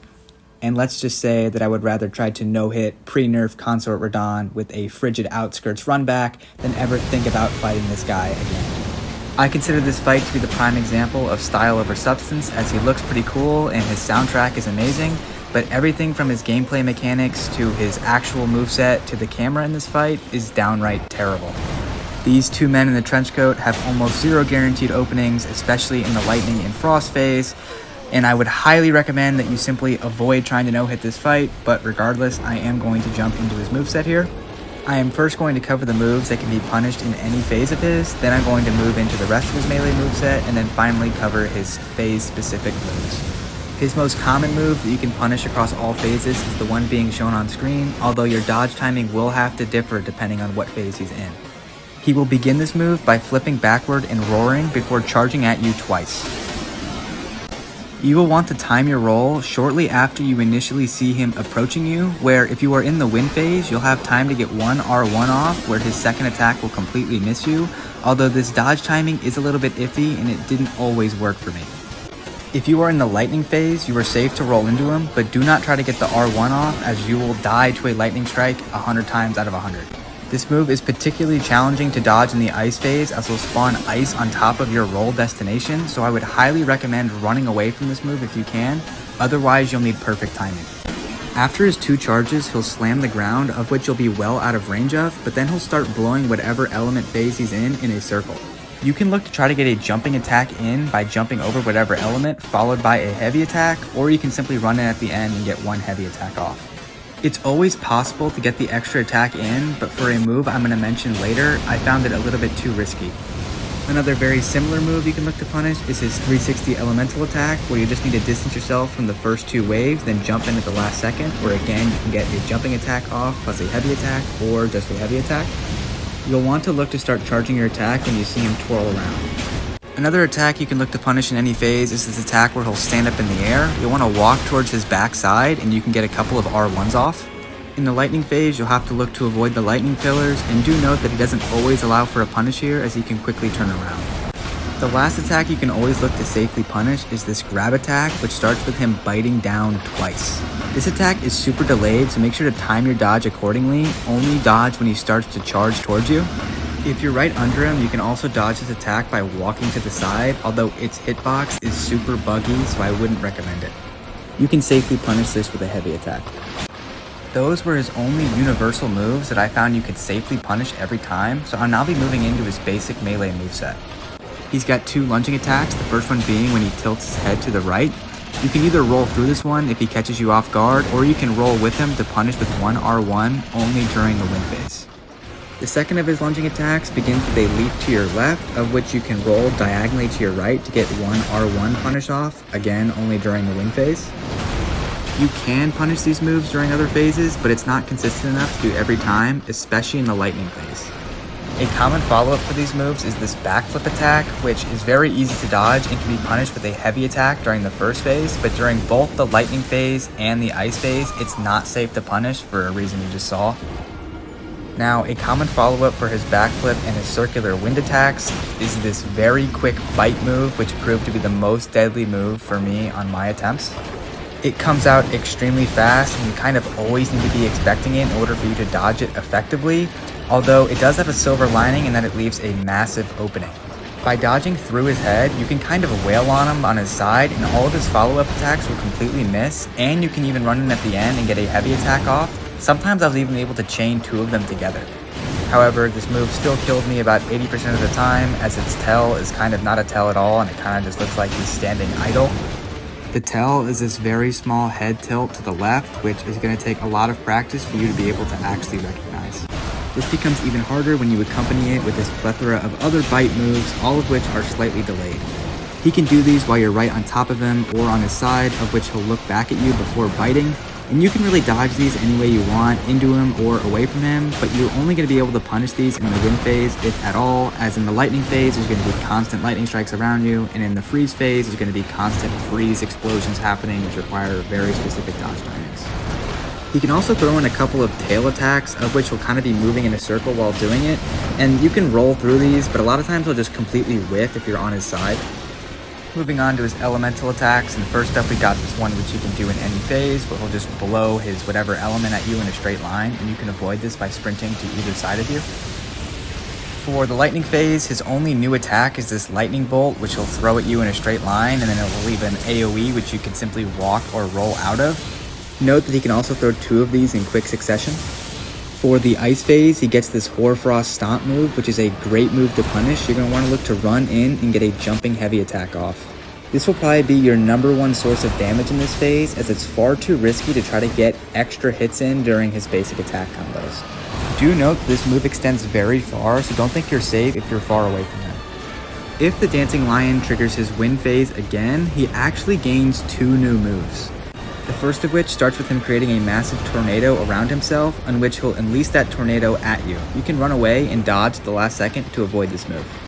His other move is this basic wind projectile, which you can simply roll through. For this fight, you're going to want to look to maximize your damage during the wind phase, as in the lightning and frost phase, he becomes almost untouchable. For the lightning phase, this is because he spawns in like 15 lightning bolts all around him for every single melee attack, and it's way too risky to go for a hit, as you can get hit seemingly at random, as they're in basically random locations every single time. You should look to play really passive during these phases and only look to get hits in when you know you absolutely can, which are the moves I brought up at the beginning of the video. He will only stay in each phase for about 30 seconds, but this is very much a fight of attrition as you go through phases of maximum damage and then places where you really just can't get any damage in at all. In my opinion, the frost phase is almost as bad as the lightning phase, as he'll spawn these frost chunks everywhere he lands, making basic punishes almost impossible. But at least in this phase, you can punish his Hoarfrost Stomp move, which gives you at least a couple places to get damage in. Again, I would recommend running away to avoid what I just did right there. I also want to mention that he's able to quickly switch in between his phases when he gets low on health, but it's all moves that I've already covered, and I unfortunately did not get footage for this move, so I apologize. That brings me to the end of my Dancing Lion moveset breakdown. As always, let me know if you guys have any questions. This is my complete no-hit on him, and I will admit that I got extremely lucky here with his moveset, as I killed him about 5 seconds into his lightning phase through basically just good RNG. However, I do have a couple things I want to mention, and that being that he's very weak to bleed and fire, so equipping these on your weapons will help you massively. Also, make sure to upgrade your Scadu level, as they help with your damage massively. I am on 0 Scadu here, and I'm planning on not using it for any of my guides just to make it a little bit harder on myself, but I mean, I say that and I killed him in literally 60 seconds, so.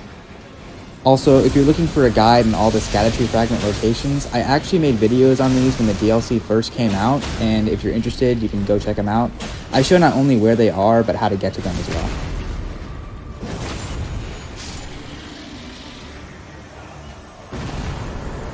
This is my no-hit guide for all Remembrance bosses, and today we have one of my favorite From Software bosses period, Rellana. I'm going to start by breaking down her basic moveset for melee users, and then move into showing you guys how to parry her.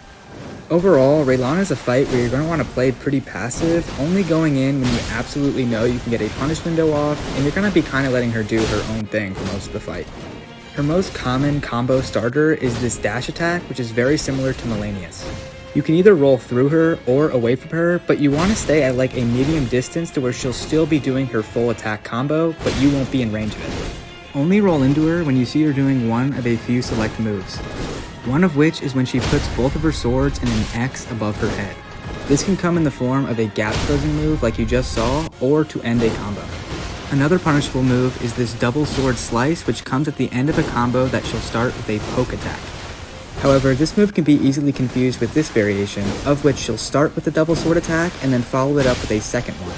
On this variation, you only have to dodge inward on the second slash, although you can easily live if you dodge it on the first one, just don't try to get too greedy and swing to it. Lastly, in regard to Rellana's basic melee swing, she has this quick 3-slash combo, which ends with the X over her head, which can be punished.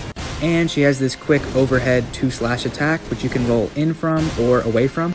Note that this move will leave after explosions in phase 2, and it cannot be punished, as if you dodge into her, she will continue with another combo. I also want to note that Rellana can greatly extend her combos if you choose to dodge into her, but if you choose to dodge backwards and only into her on those moves that I've mentioned, which you know you can punish, you can avoid these super long combo strings. Before moving on to her elemental based moves, I want to make a special exception for this one leaping attack, as it's greatly different than her other attacks. To avoid this, you want to dodge backwards twice and then run in while she's charging this super delayed slash. You'll have enough time to get in one charged heavy attack. Starting off simple, Rellana has this charged magic wave attack, which if you're close enough, you can roll into to get a charge attack off. She also has two variations of these magic dagger attacks. For this first one, she'll send the daggers out directly in front of her and then immediately set them to go off. She will then follow this up with a leaping attack, of which you can roll into her to get a charged heavy attack off. I found that rolling directly to the side gave me the perfect distance to roll right on top of her with my second roll. She can also set off daggers directly above her head, which will be extremely delayed in when they actually target you. You should choose to play very passive here until the daggers actually go off and you know you're going to be safe. Note that she can combo this move with all of her melee attacks and all of her magic attacks, which can be quite the pain to deal with. Rellana also has this huge magic sword attack, which you can avoid by rolling into her once and then rolling again after a short delay, which can be punished with a heavy attack. Upon entering phase 2, Rellana lights both of her swords up with an element and gains very powerful stance attacks, which, when you get her weapons, are extremely weak for you, which is kind of annoying. If you are far away from her when she does this move, she will send out 5 magic light waves, which can be kind of a pain to dodge. A simple way to avoid this move, which is what I do in the video, is to time your first roll to the side and continue pressing the roll button until she's done her first 4 strikes. Then you can simply roll her final 5th delayed strike. Additionally, there are other ways to dodge this move, which include rolling the first 2 and then jumping over the 3rd one, which will cause the 4th strike to miss, and then you can simply dodge the delayed 5th strike again. I've also seen people just run straight at her after she does her first strike and she'll completely whiff the rest of her combo. However, that's going to be a little bit hard to pull off, as if you're close range to her when she pops this move again, she'll be doing the fire attack instead. There isn't many ways to avoid this one, just when you see her do it, run as far away as you can. Finally, Rellana has her fancy twin moon attack, which you can avoid by jumping over the first 2 moons and then jumping towards her on her final slam down, which you can punish with a heavy attack. This brings me to a pretty fun way to deal with Rellana, and that is to parry her. Rellana is extremely weak to parries, taking only 2 to stagger her, and almost every single attack of hers can be parried. Starting with your bread and butter parry, that is going to be her dash attack. She can dash to either your left or your right, and it might help to walk forward when she does this to ensure you're in range to actually hit the parry. Your cue to parry is right before her foot hits the ground as she's completing her dash motion. Rellana's quick overhead 2-slash attack can also be pretty easily parried. Your cue for the parry here is when her sword reaches its highest point above her head. That timing is very similar to the timing on her double sword 2-slash attack. That of course being to press the parry button when her sword reaches its highest point. Now, her last 2 basic melee moves are the reason I ended up giving up trying to no-hit parry her, and it's because these moves come out so incredibly fast. This first one is this basic underhand attack, which I was only able to successfully parry a couple of times. You need to press the parry button as soon as you see her left arm start to move backwards, which means you're going to have to be pretty much staring at it for the entire fight. If you can, I would recommend dodging backwards from this move and parrying her follow-up X overhead slash, which you'll do about 60% of the time after that move. The other move I found incredibly hard to parry is this super quick poke attack, and I never even got a successful parry on this move. Again, this is due to its super quick timing. You have to press the parry button as soon as you see her arm move backwards. However, if you are close enough to her on this move, this attack will actually miss you, which will give you the opportunity to parry one of her follow-up attacks, which is usually pretty easy to do. Aside from those 2 moves, the rest of her moveset is actually super easy to parry, and her lunging attacks are probably her easiest. This is because she'll usually swing both of her swords, and you can parry either one of them. For her light dagger lunging attack, you can simply roll through the light daggers and then immediately press the parry button to get a parry off. The timing is super generous with this one, and I usually just pressed it immediately after my roll, and I don't think I ever missed it. Believe it or not, her most complex lunging move is actually the easiest to parry. This is because she swings each of her swords, and you'll be too close to her for her first sword to hit you, which means you have 2 parry windows with 1 parry. This parry timing is harder to miss than hit, but you can simply press the parry button when she first starts lunging towards you. Finally, we have her last leaping attack, which she'll start to slash from the ground. This parry timing was also a little bit forgiving, but you want to press the parry button when you see her elbows stretch back at their farthest point. Overall, parrying can be a lot of fun, although I wouldn't say it's optimal in this fight, as she has those 2 really quick attacks which can be a pain to parry. However, if you are really locked into parrying her, I would check out Thing Fishy on YT, who has a great guide for not only Rellana, but also every single parryable boss in the game. And this completes my guide on Rellana. Feel free to stay for my entire fight. Overall, my strategy was pretty much to stay back until I saw a move I knew I could punish. If you are struggling, I'd recommend using Poison or Rot, as she's really weak to it. And as always, leave me any questions you guys may have. I'm planning on doing Messmer next, which I really want to get out in the next couple of days, because if I don't, it won't be out for at least a week. So I'm really going to try to make that happen.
This is my no-hit guide for all Remembrance bosses, and today we have a fan favorite and my personal favorite boss ever, Messmer the Impaler.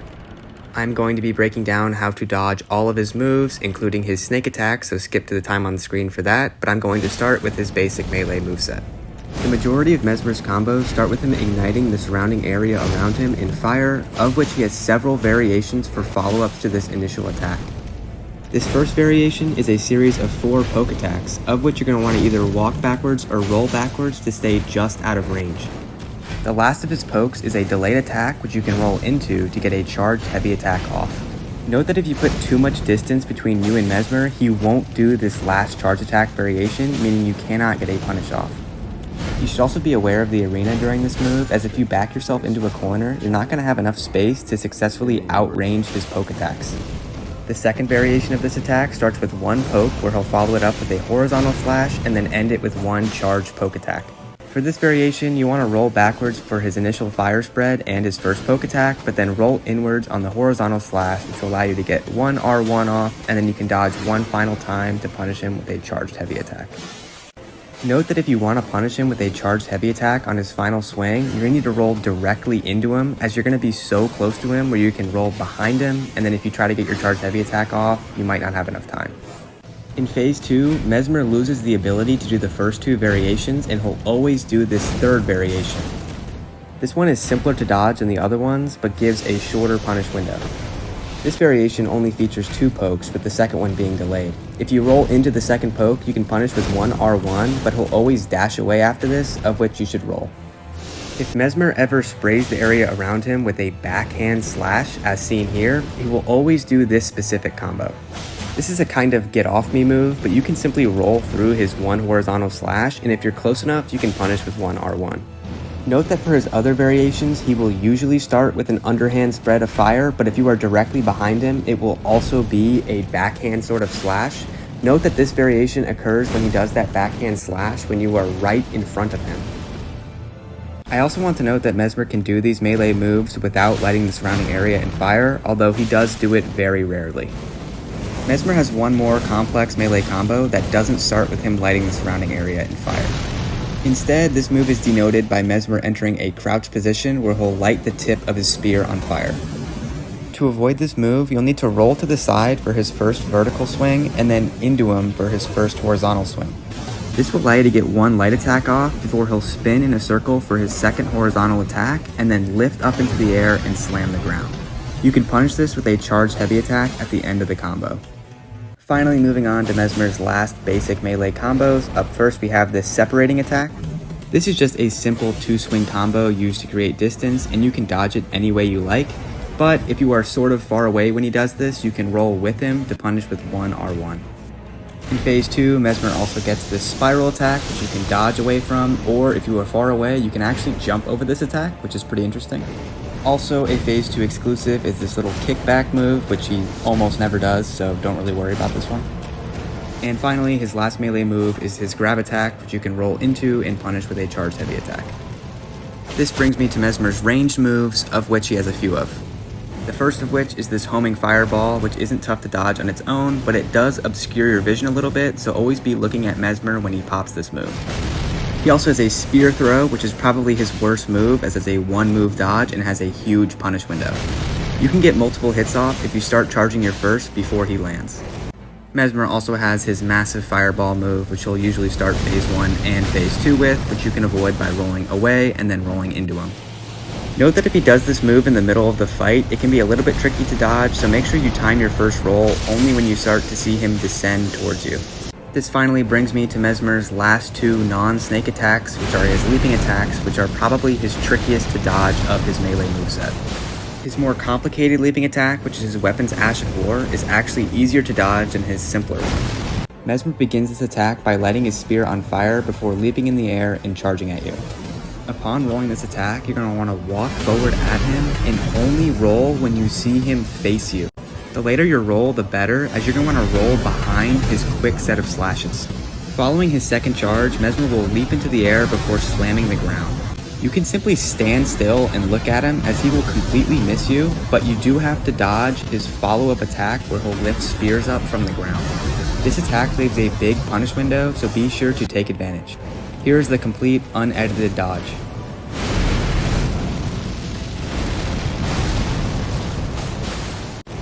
Messmer's other leaping attack looks almost the same as his first one, but is much faster. Additionally, this charge's hitbox lingers for a very long time, meaning you can't wait to dodge it at the last second. While this and his other charge move initially look very similar, there is one small difference that will let you identify which one is which. In this variation, Messmer will fling his right hand backwards, making it parallel to the ground. However, in his Ash of War move, he will fling his right arm downwards, bringing it closer to the ground. The difference is very slight, but with enough practice, you will be able to effectively distinguish between these moves. Now, moving on to how to dodge the second variation, which again is a little bit tricky. In order to avoid the lingering hitbox of his charge, you will need to dodge forward as soon as you see him leap towards you, and then dodge again upon him landing. Then Messmer will leap into the air and then slam the ground, which you can punish with a heavy attack. There will be no spears emerging from the ground. I also found out that Messmer can immediately trigger this move following a 2-slash combo, so be ready for it, although he's only done this for me once or twice, maybe ever. This finally brings me to Messmer's snake attacks, of which I'll be starting with the one that's probably going to give you guys the most trouble, this variation right here. While this looks really intimidating, this is actually not the snake move I consider to be the most deadly, but nonetheless I'll be breaking it down right now. Messmer will start this move by producing a circle of poisonous liquid around him, which if you are close to him, you will need to roll backwards once or even twice to completely avoid. After this, Messmer will obviously produce a bunch of snakes, but you don't actually have to dodge all of them, especially if you stray to the left while this move is going on. The first snake to watch out for is the one in the top right corner, of which you'll want to roll left. The second snake to watch out for is the one in the top left, which will slam its head perpendicular to the ground. You won't always need to dodge this one, but if you're really close when he pops this move, you will, so just do it to be safe. The third snake to watch out for is the snake in the very back right, which you should dodge left when it opens its mouth. Finally, the last snake will approach from the left, and again you should dodge left when it opens its mouth. After all the snakes are gone, Messmer has two options. The first one is this fireball move, which is a little bit less common, but all you have to do is dodge away, then dodge back in. It's the same move that he opens phase 2 with. His second option is to use his Ash of War finisher, which if you were strafing left and dodging left the whole time, his initial slam will always miss. You can then roll in when his spears emerge from the ground for a huge punish window. Here is the complete dodge one last time.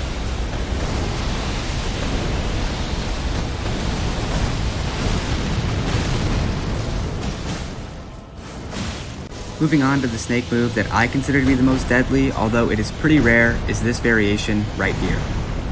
This is because it goes against the traditional logic of dodging when the snake opens its mouth. This move starts with a basic, quick snake attack, which you can simply roll to avoid. However, the snake will greatly delay its second attack, which you should only roll when you see it charging at you, which does come out very fast. This move ends with a third delayed snake attack, which you can roll into or away from. If you roll into it, you'll have a huge punish window. Here's the move one last time at full speed.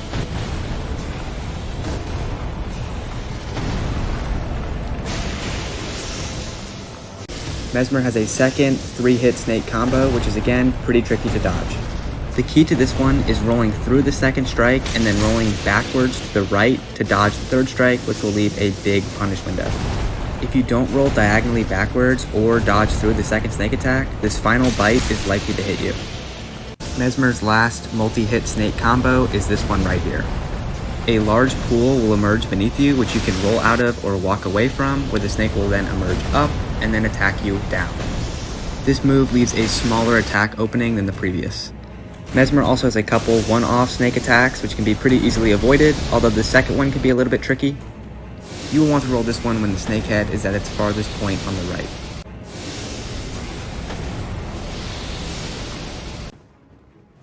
Finally, one last thing to mention is to make sure that you deal with Horn Scent before you eliminate Messmer, as this will make the Leda and Allies fight later in the DLC much easier. And this brings you to the end of my no-hit guide on Messmer. As always, let me know if you guys have any questions or if you'd like to see me do a no-hit guide on any non-Remembrance boss. I am planning on doing a guide for the Red Bear fight in the DLC next, as someone asked me to do a guide on that. And it's going to be about a week before I get my next Remembrance no-hit guide video out, as I'm going to be away from my setup. Feel free to stay for my complete no-hit, which I did without Scadutree fragments. Additionally, if you're looking for more gameplay, if you scroll down on my page, I posted a level 1 no Scadu torch only run on Messmer.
This is my no-hit guide playlist for non-Remembrance bosses, and today we have Jori and his little army, which is a huge roadblock if you're trying to fight Midra at level 1 or on a no-hit run.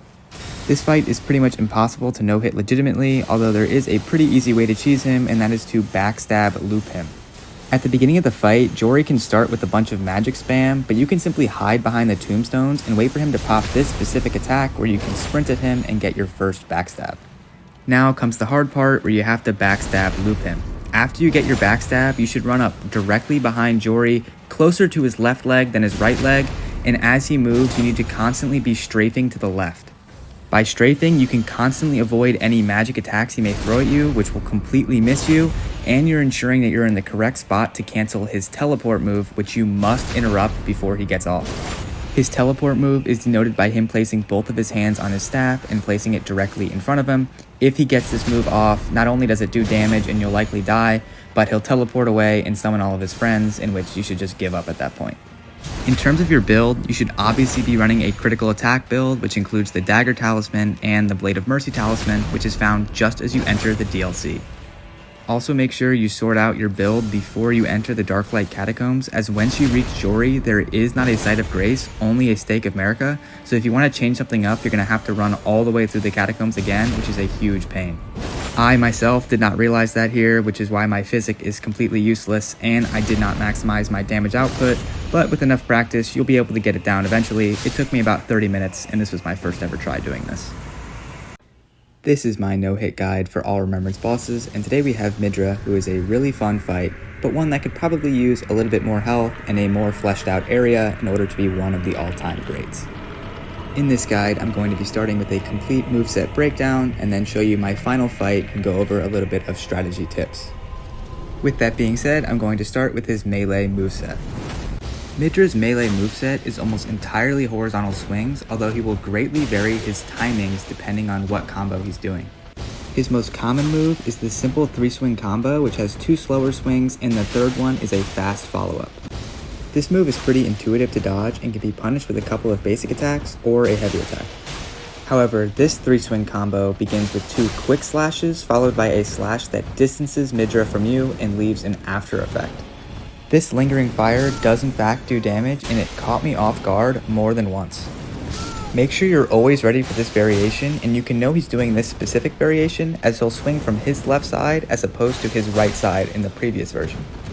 To avoid the lingering fire, you can either dodge through it or away from it. Additionally, Midra has a 4-swing combo that starts with 2 quick slashes and ends with the same 2 quick slashes. Its startup is the same exact one as the previous attack. You can avoid this with 4 quick rolls, or you can look to roll to Midra's back left side, as the second swing will often miss if you're behind him. Additionally, Midra has another 3-swing combo that starts with a very delayed horizontal slash and is followed up with a poke, and if you're right on top of him, he will extend barbs out from his sword.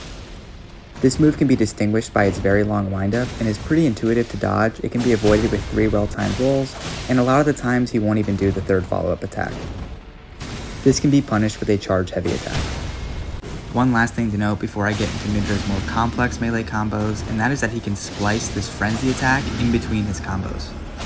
This particular combo features 2 somewhat delayed sword strikes, with the frenzy attack being in the middle. This frenzy attack comes out pretty fast and may catch you off guard, but it can be avoided by simply rolling into him, as the first explosions will occur behind you. His first complex combo is this really long spinning attack, which is actually super easy to avoid.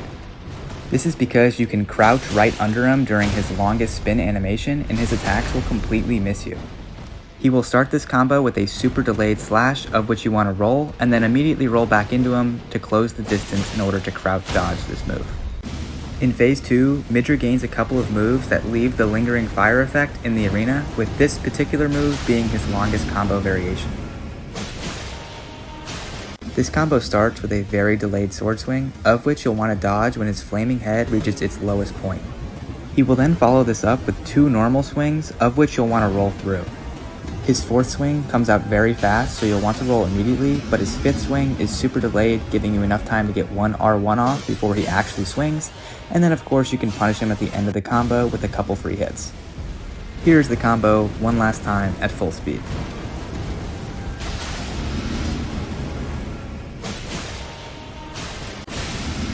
Another new move he gains in phase 2 is this weird little lunging combo here. He will start with a sword strike that leaves lingering fire, then kinda charge at you, and then he'll follow it up with a delayed swing. You can simply roll into him for all 3 hits, and then you can punish him at the end of the combo. Note that he can also do the lunging move in phase 1, although he'll never follow it up with the delayed attack like he will in phase 2. This means you can punish him right after his charge. Midra also has this leaping move, which is his sword's Ash of War, of which he'll leap into the air, slam his sword into the ground, and then after a short delay, release spikes from the ground. You can simply roll the initial slam and then look to time your second roll when you see his body move downward. Finally, Midra also has this offhand spike attack, which you may have seen him do a couple times in the vid already. He can actually do this twice in quick succession, and this move really isn't all that hard to avoid, and sometimes he'll completely whiff even when it looks like it should hit you. I also wanted to mention that Baby Midra also has a couple of melee moves, and he can hit you during this phase, although you can usually just stun lock him, and I would never get hit by this guy. Never. Definitely never. This brings me to Midra's range moves, of which he's got several, and he'll always start the fight with this particular one. By immediately sprinting at him and strafing to the right and running a circle behind him at the last second, this move offers a huge punish window. However, this move can be pretty challenging to avoid when he does it in the middle of the fight, as he does here, as you can't really sprint away from it unless you're super far away. You should look to instead spam roll to the side. He also has this weird variation of it where he'll tilt his head to the side first. You want to look to roll through this move or at him. And like I said in the melee section, he can also do this move mid-combo, of which you'll want to look to roll at him. Another one of his ranged moves is his phase 2 indicator, of which he'll lift himself up into the sky, turning himself into a massive fireball. When he does this move, you'll want to look to sprint away as far as you can, and then roll when he's about to land on the ground, as this move has a massive hitbox. Additionally, I'd suggest running immediately back in, as he can do some ranged moves which are almost impossible to see with all the bright lights. You can also immediately knock him out of this move by proccing either Frost or Bleed, although I wouldn't recommend going for it, as I got hit a lot of times by literally nothing while trying to do this. Similar to the previous move, Midra can clone his head, which creates another massive fireball in the arena. You should look to run away from this move and create as much distance as possible, as again it has a huge hitbox. Finally, similar to his opening move, Midra has this straight line burst frenzied flame attack, which you can avoid by spam dodging to the left or to the right. Again, I found this move particularly challenging to sprint to avoid, although I'm sure it's possible. That brings me to the end for my moveset breakdown. I will now be discussing my general strategy I used in the fight, while my complete no-hit plays in the background. Midra is weak to slash, which is why I'm using a claw weapon here, and additionally I've got a cold affinity on it, as frost and the innate bleed of the claws is going to come in very handy for this fight. This is because Midra is similar to other bosses like Malenia, in which inflicting frost and bleed will completely interrupt whatever move he's doing. For example, I knew I could greet a couple extra hits here, as I knew I would proc frost immediately to start the fight, which would interrupt whatever move he was doing. Overall, you want to act reactively to Midra, as his combos leave pretty decent openings, and he's additionally really weak to stance breaking attacks, as he's only got 80 poise. You will want to stay on top of Midra for as much as you can, as his range moves are his toughest moves to dodge due to their very large hitbox and how fast they come out. And that's pretty much all there is to this fight, as Midra's pretty straightforward and he's pretty easy for a DLC fight, as he has almost no health. For instance, I have 0 Scadutree fragments here and I'm doing ridiculous damage. As always, let me know if you guys have any questions or if you want to see a particular boss soon. I'm planning on doing Putrescent Knight next.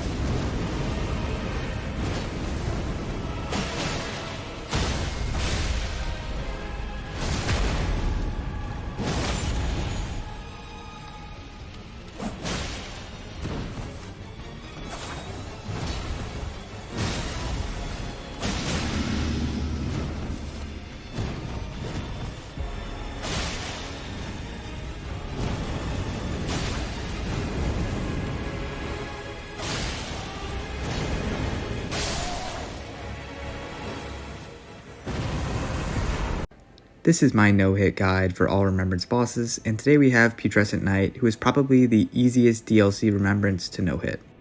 I'm going to start this guide by going over his complete moveset and then show you my final fight while discussing my overall strategy. I'm going to start with discussing his most complex move, the one where he gets off his horse and you have to deal with both of them at the same time. While this move looks really complicated at first, it's really quite simple to avoid and leaves a pretty decent punish window. This move starts with the knight leaping off his horse and then slamming the ground, of which you can roll into, and sometimes you can get one R1 off if you're in the perfect spot. The knight will then turn around while swinging and then charge off. You only need to roll through this move once. Following his charge, his horse will begin to charge at you, of which you want to roll through and then roll through his second charge. He will then repeat this process for a second time, of which the dodge is the exact same. After clearing his final charge, you should begin to sprint right at him, as when he mounts his horse, it leaves a big punish window. Here's the complete dodge one more time at full speed.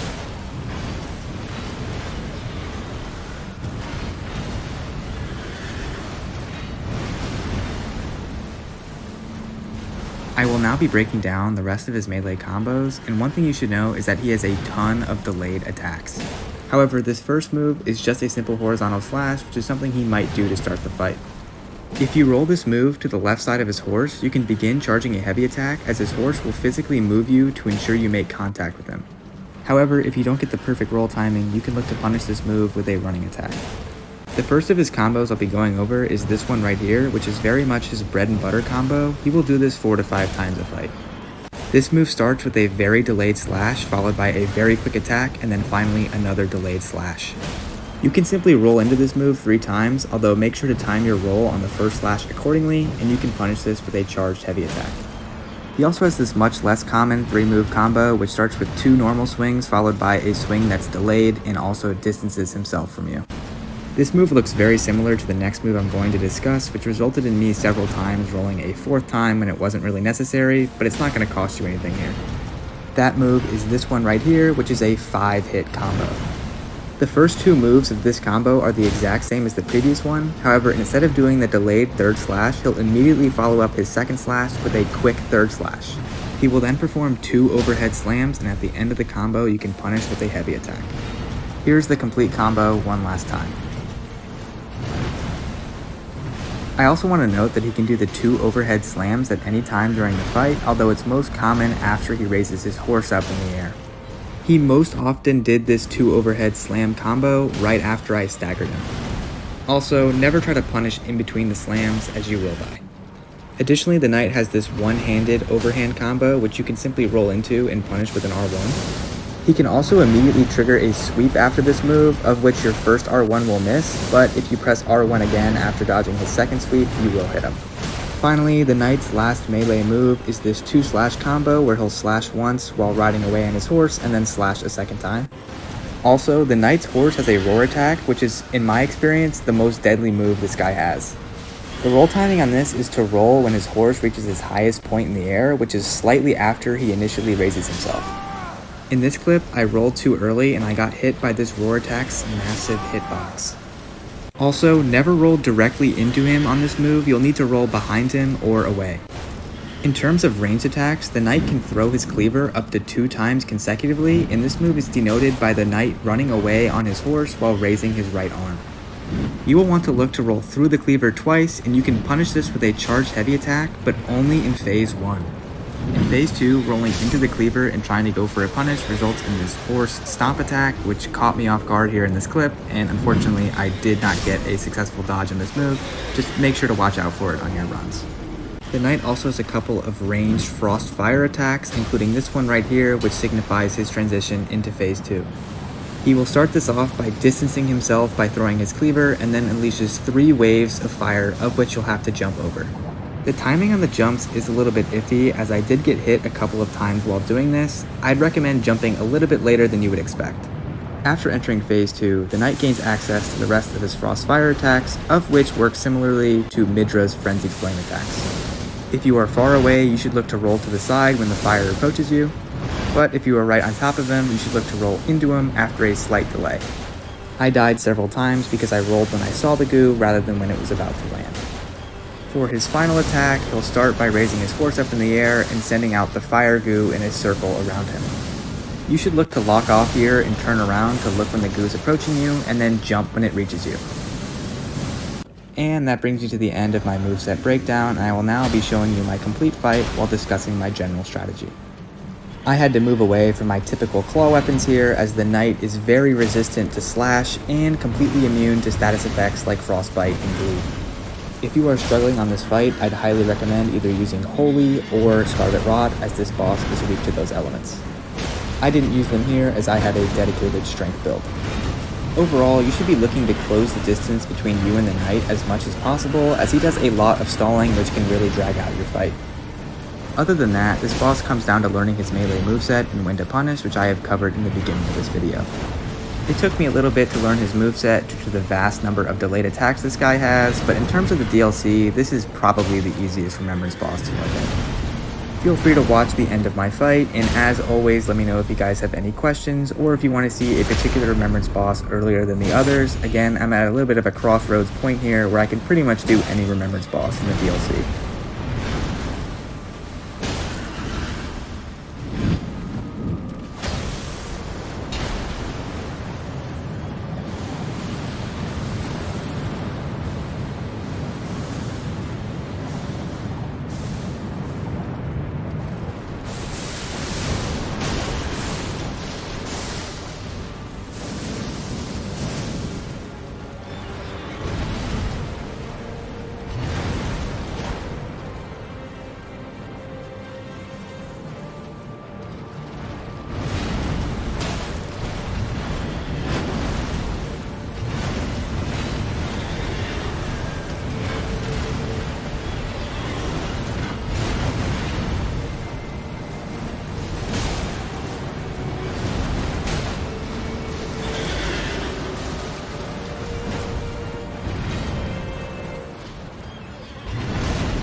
This is my no-hit guide for all Remembrance bosses, and today we have Commander Gaius, who is actually a lot of fun to no-hit if you can get past his terrible charge move. I will start this guide by going over his moveset and then show you my complete fight while discussing my overall strategy. Gaius will always start the fight with his ridiculous charge move, and when done from far away, this move is very difficult to avoid. His hitbox in this move is very janky, which is why the only consistent way I found to dodge this is using the iframes you get when getting on and off Torrent. You will want to look to hop on Torrent when Gaius is about this medium distance away from you. If you do it too early, your iframes will run out before he reaches you, and if you do it too late, Gaius will actually hit you before you're able to hop on Torrent, as there is a brief delay. Overall, this way of avoiding this charge move is a little bit tricky at first, but I found it to be way more consistent than trying to roll through him or to the side. Now, Gaius can also do this move in the middle of the fight, but he'll likely do it much closer to you, which is much easier to manage. You should look to roll through him when you first see him start his charge. The other move you need to be definitely aware of when fighting Gaius is this move right here, which is his longest combo chain. While this combo is very long, it can be avoided in 4 simple steps. Gaius denotes this move by moving his boarhead to your left side and having a brief delay before initially swinging. You'll want to dodge to the left for his first strike, and then to the right for his second strike, and then to the left one more time, and then look to roll into him when he does this final flick up, which you can punish with a heavy attack plus a light attack if you don't get a stagger. So in simpler terms, you dodge to the left to start, then back to the right, then to the left one more time, and then into him. Every time the boar sweeps, Gaius is actually attacking twice, once himself and once for the boar, but if you dodge horizontally far enough, you can avoid both these attacks with one simple dodge. Also, the last part of this combo is actually 3 parts, and it starts with 2 boar slashes, and you should only look to roll after the first one has occurred, as you will be positioned far enough away where the first one will completely miss. This also goes for Gaius' final strike, which will also completely miss you if you dodge after the first boar slash. The next move I wanted to bring up is this 3-move combo, which starts with Gaius slamming his sword down at you, where his board will shortly follow with a sweep from the side, and then he'll finally try to land on you. You should look to roll through Gaius' sword slash, but then you should try to jump over his boar head while performing a jumping heavy attack. Dodging the move this way allows for maximum damage output, as you won't really have enough time to get one light attack in if you plan on dodging this normally. The last part of this combo is this ground slam, which you can avoid by rolling to his backside, where a lot of times he may follow with this back kick. He will do this back kick almost every time you're directly behind him, but it's a great move to punish as you can simply roll through him and charge a heavy attack. Additionally, being on Gaius' side will make this move completely whiff. Gaius has one more 3-move combo which has 2 variations to it. This move starts with 2 horizontal slashes as Gaius rides on his boar, and then ends with either a back kick or a 3rd poke attack depending on where you are. If you land behind Gaius, he'll obviously do the back kick, but if you land right in front of him, he'll do the poke attack. Note that this poke attack will sometimes miss if you're right on top of him, and sometimes he won't even do it at all. The last of Gaius' melee moves that can be a little bit tricky to dodge is this purple charge attack right here. What makes this tricky is its very large AoE and that it's slightly delayed, meaning you'll have to time your dodge accordingly. This move can also serve as a projectile, and if you roll into him, you can punish with a charged heavy attack. For Gaius' other melee moves, he has this 1 attack poke where he'll start by lifting his boar slightly on his hind legs, and you can roll into this and punish with a charged heavy attack.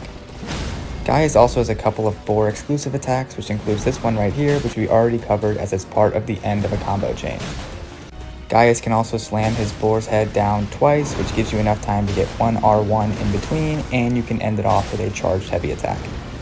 Gaius also has this weird little ragdoll move which he can do instead of doing his back kick, which you can usually avoid without dodging at all. Gaius also has this weird little move where he'll charge off on his boar and then come back at you with a single boar strike. You can avoid this by simply rolling into him. And finally, his last phase 1 move is the simple rock throw, which you can simply roll into him and punish with 1 R1. This brings me to mentioning his phase 2, which starts with him exploding gravity around him, which you can roll through and punish with a charged heavy attack. He will then fly up into the air, which gives you enough time to apply 1 buff or maybe drink a flask before charging back down to the ground, which if you roll into him, leaves another big punishment out. His descent is very slow, and you should only roll into him when you see the spirals around him pick up speed. He only gained 2 other new moves in phase 2, one of which being this little gravity orb attack, which you should look to run away from as the orb itself isn't dangerous, but it leaves this gravity field which will try to pull you in 3 times and then it will finally explode, which can be very annoying.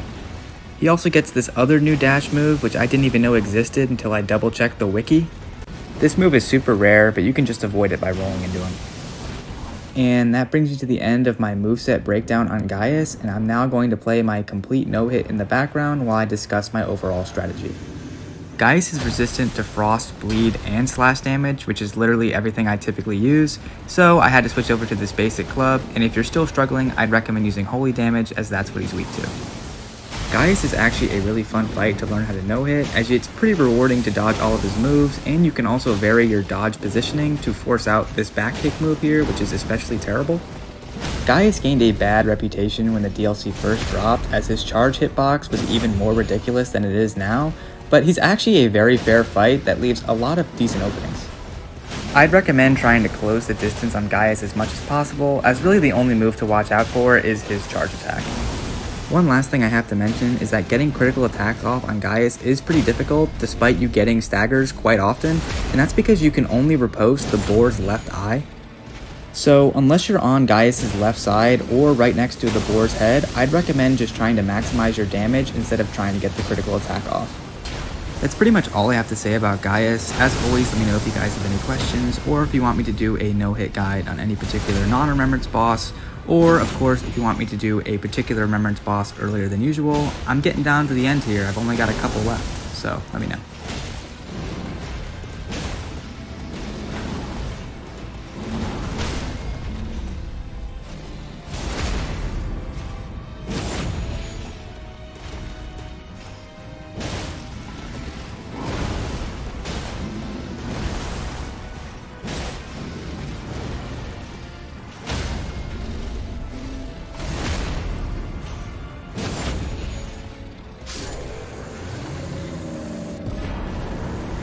Welcome back to my no-hit guide for all Remembrance bosses, and today we have Romina, who is probably going to be much harder than you think.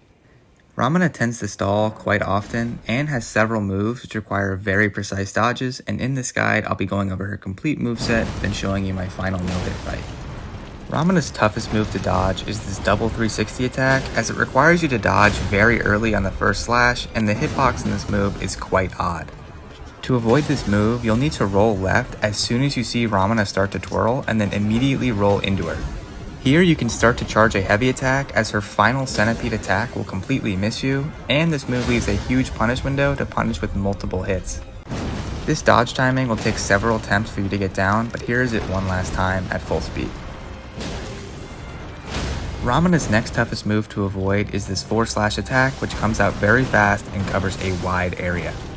The good news is that she has no other moves that look like this, which gives you enough time to react almost instantly. The tell is when she brings her left centipede very quickly to her right side. When you see her do this, you'll want to immediately start walking backwards and rolling backwards up to 3 times given how close you are to her. This move covers a very wide area, so covering as much distance as possible is the key to avoiding this move. After her first 3 slashes, Romina will charge at you with one final hit to complete the combo, which you can roll into and try to get a small punish off. The last challenging move of hers to avoid is this rolling ball move, which can be quite annoying if she does it while you're right on top of her. If you are right on top of her when she does this move, you should look to roll through the ball, then sprint away and jump as she emerges.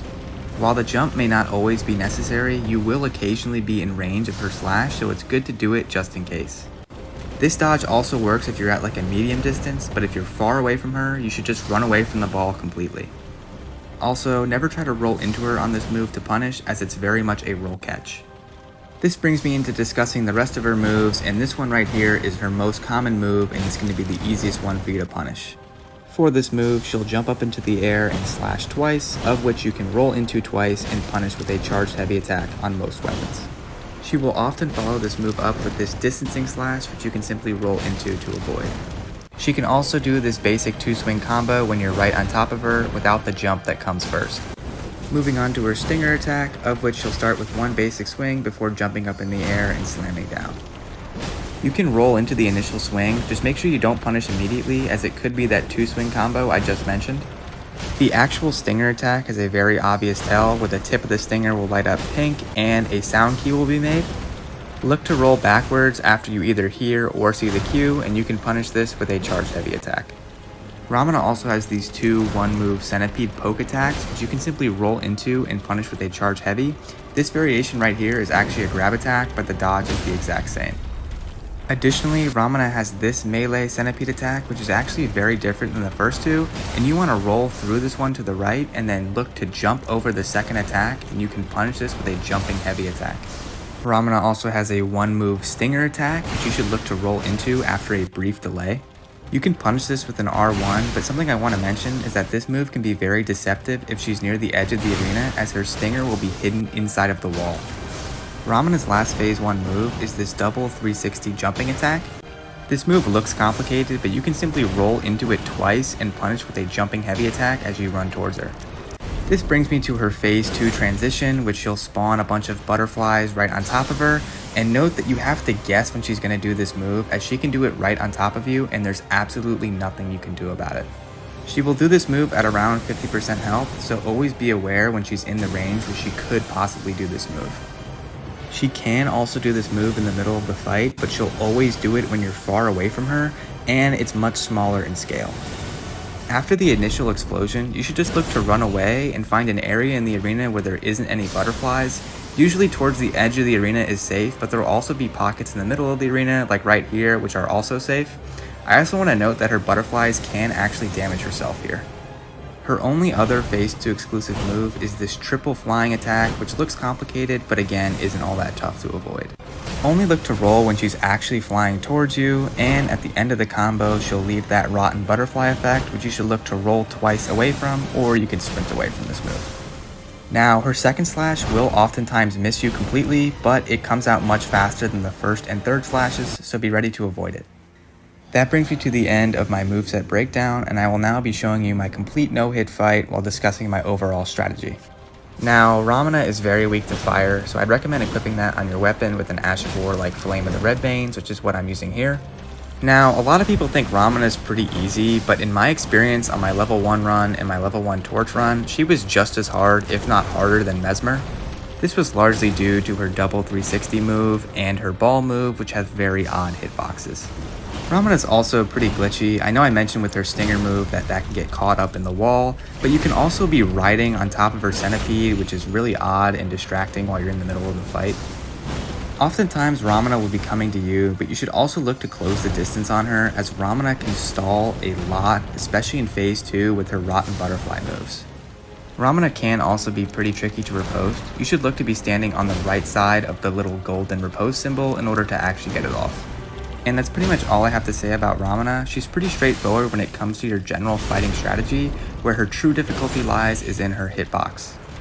If you're looking for more gameplay, I have about a 5.5 minute no-hit posted on Romina for my level 1 torch run if you scroll down on my page, and as always, let me know if you guys have any questions.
Hello everybody, this is my no-hit guide for non-Remembrance bosses, and today we have what I consider to be the worst boss From Software has ever produced, Leda and Allies.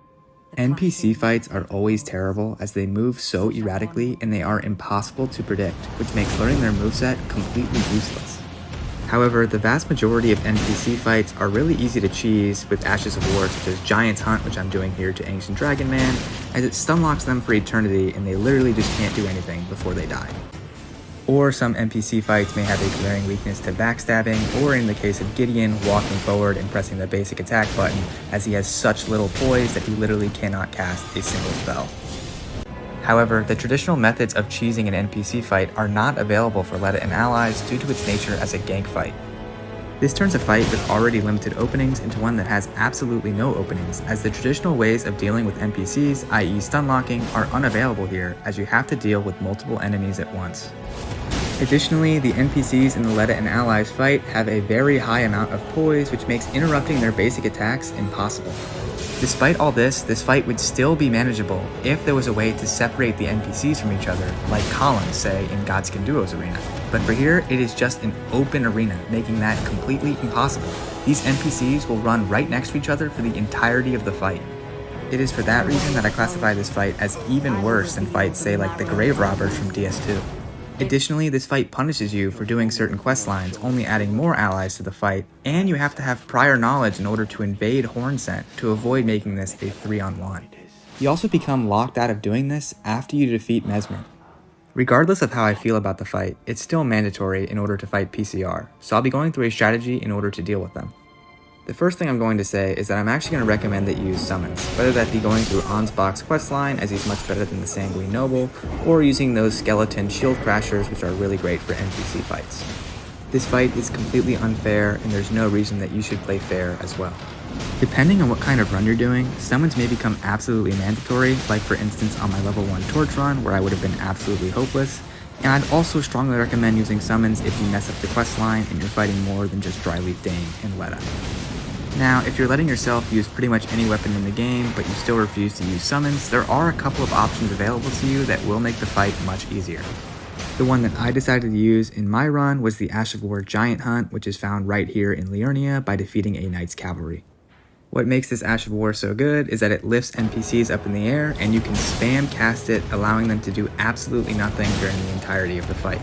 However, one thing to note about this Ash of War is that if the NPC lands on top of you, you will take damage. Now, Giant Hunt is one option available to you, and I picked it during my run as it can be used at level 1, but there are better options to choose from. This is because Giant Hunt has to be used at a sweet spot range where you can't be too close and you can't be too far, as if you're having to fight multiple NPCs at once, this makes the openings extremely limited. Overall, the best option you could choose is probably the Elden Beast sword, as it covers a huge radius and you can hit multiple of the NPCs at once. Another option you could choose is Rakshasa's Weed Cutter Ash of War, however that requires you to defeat yet another NPC, although it might be worth it as her armor set is probably the best one in the game as it gives you a flat damage increase. When the fight first starts, you're only given about 10 seconds to apply any buffs you may need before the first NPC will usually spawn right in front of you, given you don't run there immediately to try to cheese a backstab or something like that. They also get a little bit of spawn immunity, so don't do what I just did right there. Now, your overall strategy for this fight is going to be to stunlock Dryleaf Dane until Leda spawns, and in my case, I was so fed up with having to fight 2 of them at once, I just decided that I was going to greed, try to eliminate Dryleaf Dane before Leda could do anything, and in my case, it paid off. Now, if you are using Giant Hunt, you don't want to spam cast it, as they do get a little bit of immunity when they're on the ground. Instead, what I decided to do was back up ever so slightly, which ensured that they couldn't do anything, but that my attack would also hit.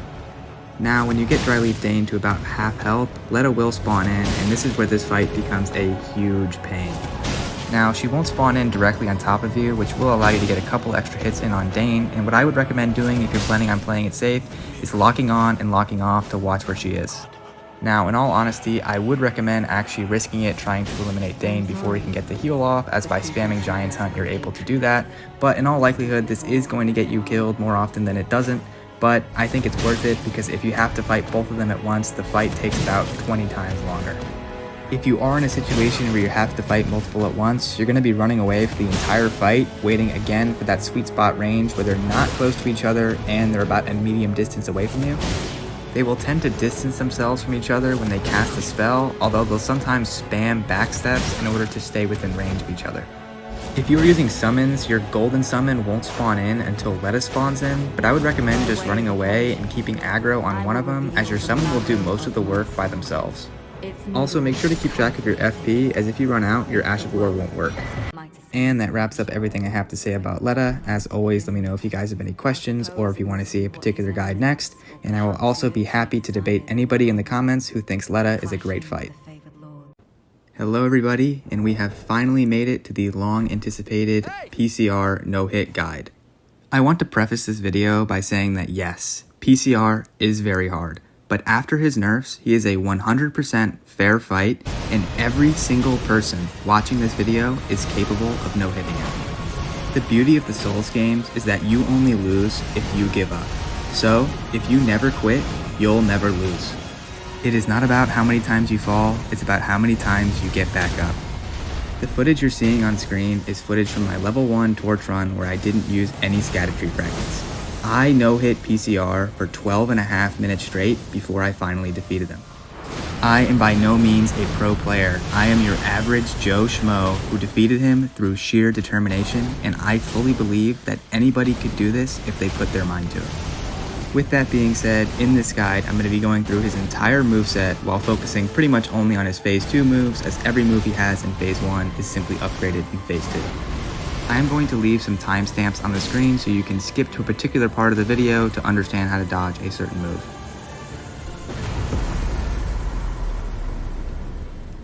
I'm going to start this moveset breakdown by discussing his melee moves, and I'm going to start with the move that got heavily nerfed. This would be his cross slash move, which used to be almost impossible to avoid, but now it's still tough to avoid, but certainly not impossible. He starts this move with a quick slash from the right, then a quick slash from the left before extending both swords out at you. This move is just a reaction time check. You only need to roll diagonally to the right 3 consecutive times, and you can punish this with a charged heavy. This move is no longer tough to avoid if you're looking right at him when he does it. It's only tough when you're directly behind him, and you have to recognize he's doing this move through Mikola's bright hair. I also want to note that he can do the third slash in this combo at any time during the fight. You'll simply need to roll into him and you can punish with one R1. I will now discuss his 2 most common basic melee combos, although they have several different slight variations. This first combo is usually around 5 or 6 hits long and can start with either an overhead chop or a stomp. His stomp is actually a pretty tricky aspect of this move, as you can successfully dodge it in phase 1 in a way that won't work in phase 2. To successfully avoid it, you'll need to iframe the spikes coming up from the ground, which means you must dodge when his foot starts moving down.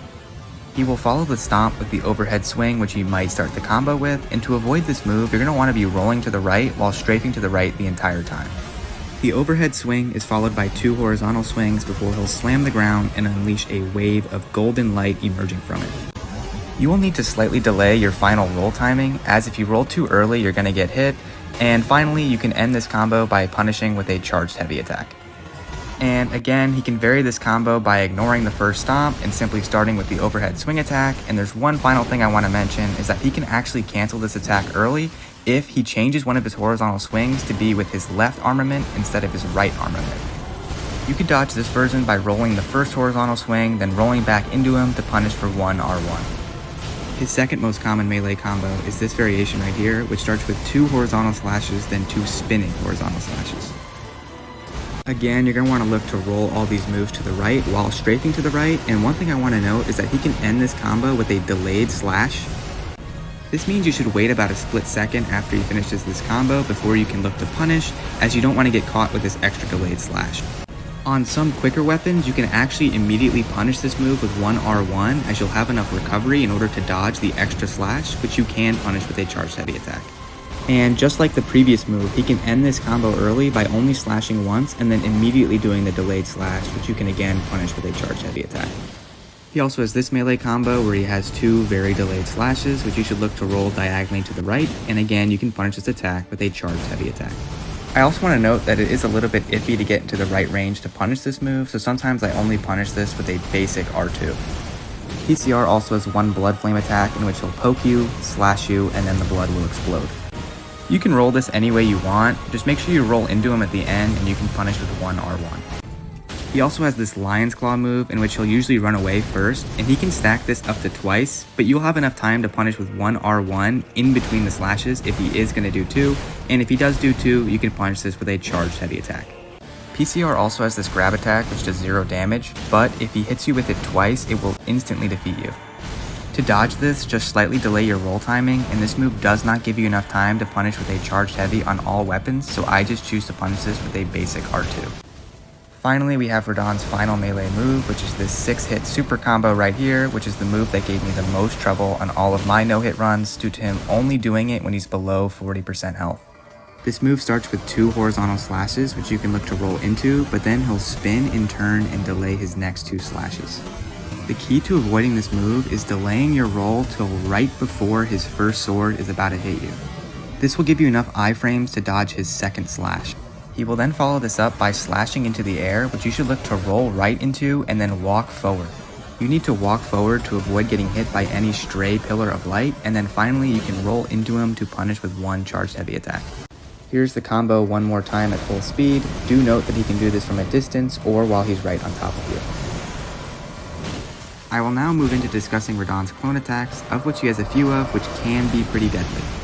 However, this first one is far from deadly, as if you walk right into him, all of his clones will completely miss you. You can apply a small buff when he's doing this move, but what I like to do is position myself so I can force him towards the middle of the arena. Radahn can also fly straight up in the air before unleashing 4 clones at you, with the 5th one being himself. He will then follow this up with a basic melee combo, which the most common one is this variation. To avoid this move, you should start running right as soon as you see him fly up in the air and manually count the clones in your head. Like literally go 1, 2, 3, 4 to time your roll when the 5th one is approaching. This counting trick works for every single clone attack. He will always do 5. However, now that I'm watching this back, he actually has way more than 5 clones. What actually I'm going to recommend you do is count the bangs. That's what I mean by a clone. There's like a big thud. He'll always do 5 of those big thuds. Radahn also has this clone attack where he'll run off to the side and then have 4 clones slash at you before slashing himself. When you recognize it's this attack, you should begin walking forward and then dodge into him twice, which you can punish with 1 R1. Before I get into Radahn's gravity / meteor attacks, I'm going to mention the rest of his moveset, which includes this Light of Mikola attack, which you should look to run to the side, and it gives you a little bit of time to buff up. I would actually avoid running straight backwards, as the next move I'm going to discuss can be used to kind of frame trap you, so I'd recommend running to the side. Also, this move is a major glitch, which I'm going to talk about in the Things to Know section, so if you want to hear about that, just skip to that part of the video. Radahn also has this arena-wide golden wave attack, which you can look to roll into. If you're close to him when he does this move, he'll usually follow it with his grab. Finally, we have Radahn's golden discus attack, which can be used to sort of frame trap you. This move is very deadly if he does it from far away, as it moves so slow, you're going to have to deal with it while he's doing other moves. This is most deadly with one of his clone attacks, which you're just going to have to try to spam roll into, as running to the side isn't going to work. However, the good thing about this move is that it's really terrible if you're right up on him. You just have to dodge through the wave and then he'll slash at you once, and you can punish with a charged heavy attack. Finally, this brings me to Radahn's multi-meteor attack, of which he'll start by slamming the ground and lifting up a ton of meteors. Look to back away from his initial slam, then roll through when he lifts up the rocks from the ground. Then immediately start running backwards and turn diagonally to either side when he unleashes the meteors at you. Jump to the side when the meteors approach you, and then start counting his clones. Again, count in your head 1, 2, 3, 4, and then roll into the 5th one. After his slam, he will again release that wave of golden light pillars, which you'll need to slightly vary your dodge timing, and then you can punish with a charged heavy attack. This move becomes very deadly if he does it in a spot which forces you to run straight into a wall. If you know you're in this spot, look to strafe to a position where Radahn is going to give you a little bit more space in order to run away. In all likelihood, you're going to run out of space where you cannot outdistance the clones, which means you're going to have to run diagonally backwards in order to outrange them consecutively. This part of the move functions pretty much the same as his flying 5 clone attack. This means you could run straight right, but you have to time it with exactly when the clones are starting to attack you.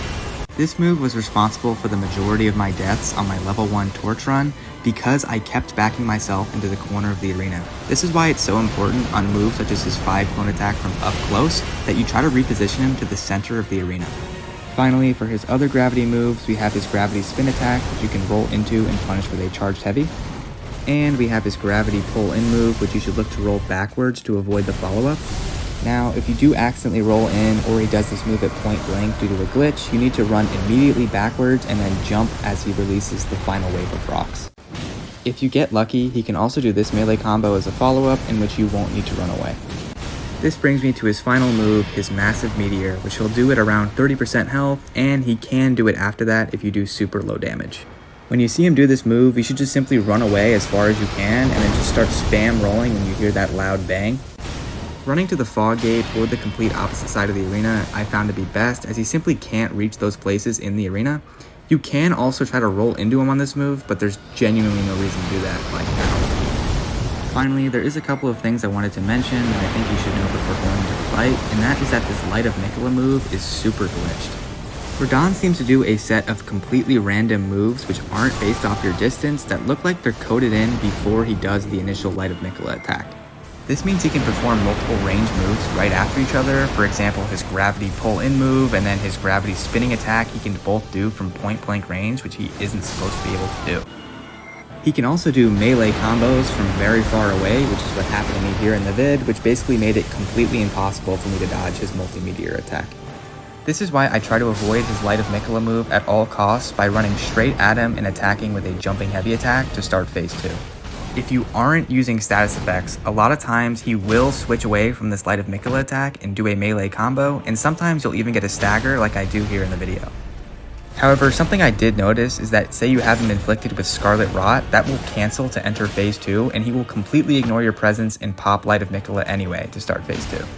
I also want to mention that the arena is a big issue during this fight due to the stacks of bodies that change your elevation level.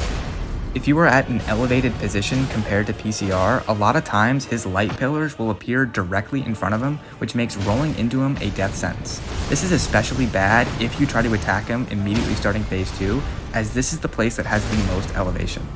However, I still deem it worth it in order to attack starting phase 2, as I really hate the Light of Miquella attack. You are going to have to learn some different dodge timings. For instance, I know on this cross slash attack that if I roll into him, I will be hit with a light pillar, so instead I have to roll backwards. Overall, dealing with the arena is something you're going to have to learn in practice. You're going to have to learn how to keep him in the center of the arena and to avoid the spots that are particularly bad in elevation. Again, it's bad where he starts phase 2, and it's also bad at the very back of the arena where the Gate of Divinity is.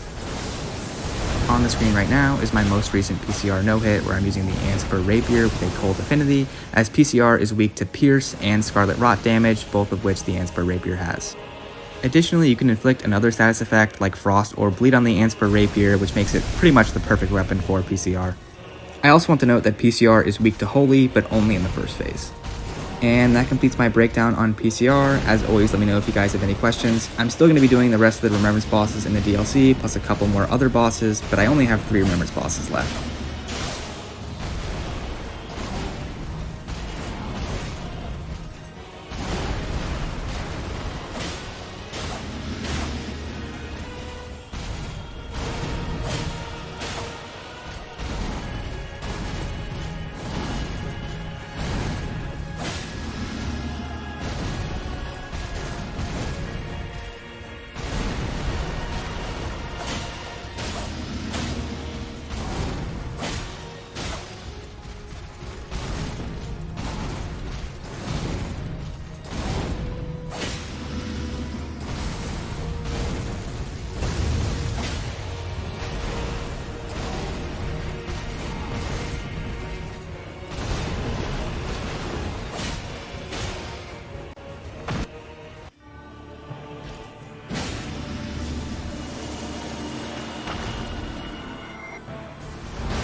Hello everybody, this is my no-hit guide for all Remembrance bosses, and today we have Mother of Fingers, which is one of the worst From Software bosses ever, so unless you really hate yourself, I'm going to recommend that you guys do not try to no-hit this boss. I don't think there's a single good thing I could say about this boss, but before I jump into the moveset, there are a couple of things that I have to mention.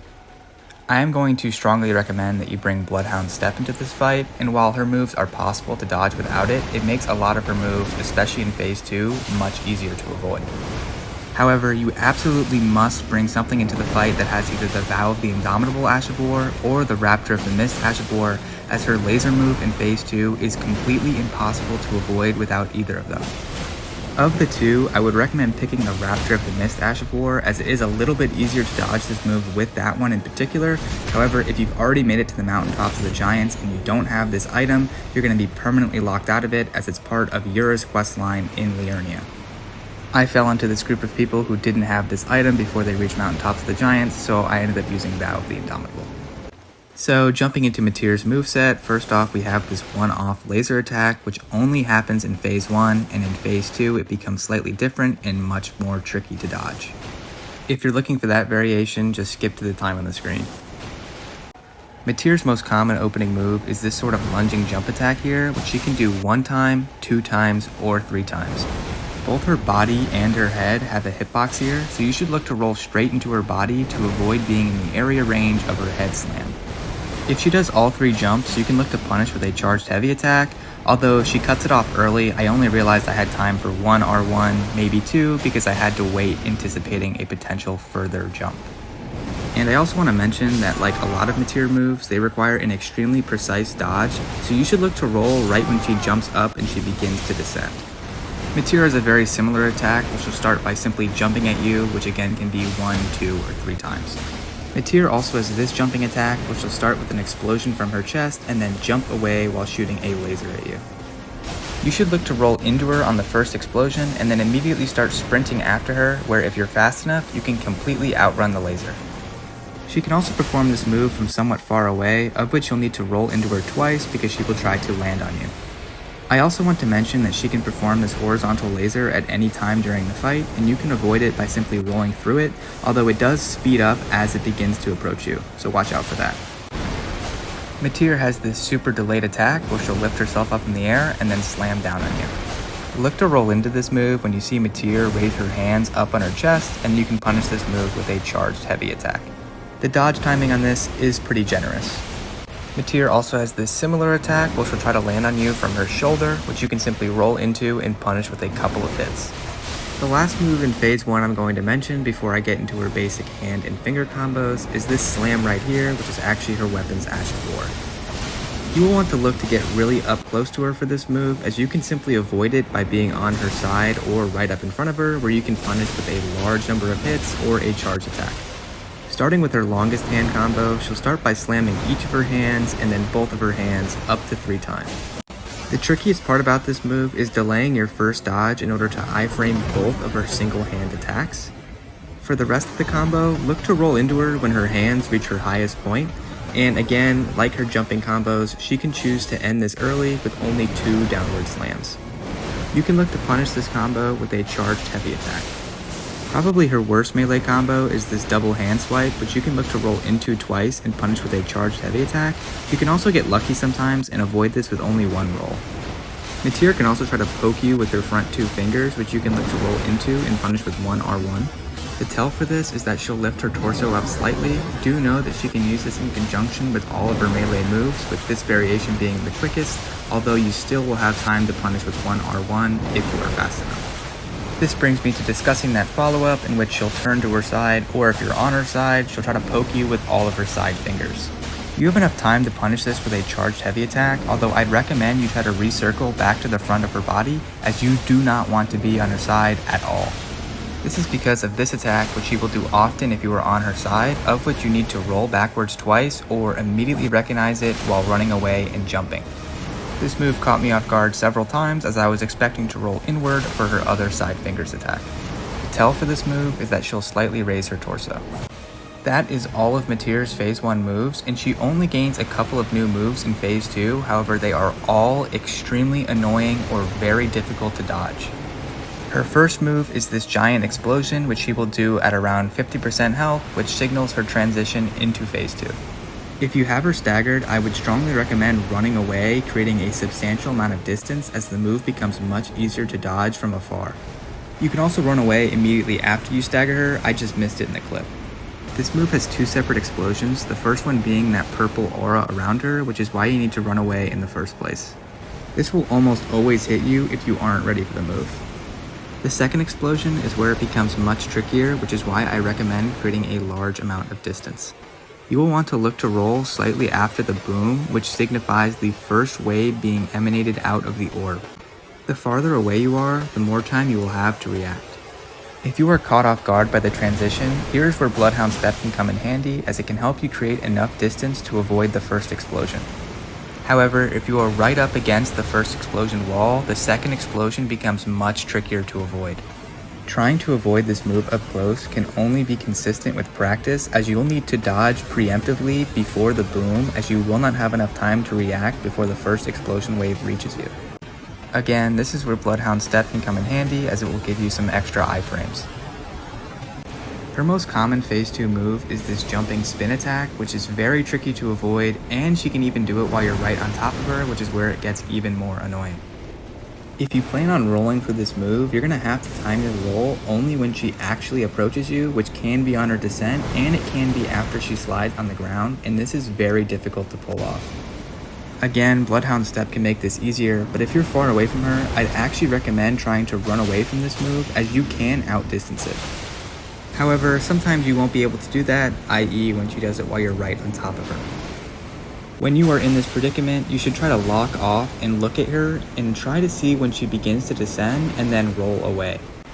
This attack is super delayed and the camera makes it much harder than it should be, which is again why I'd recommend using Bloodhound Step to make your roll timing easier.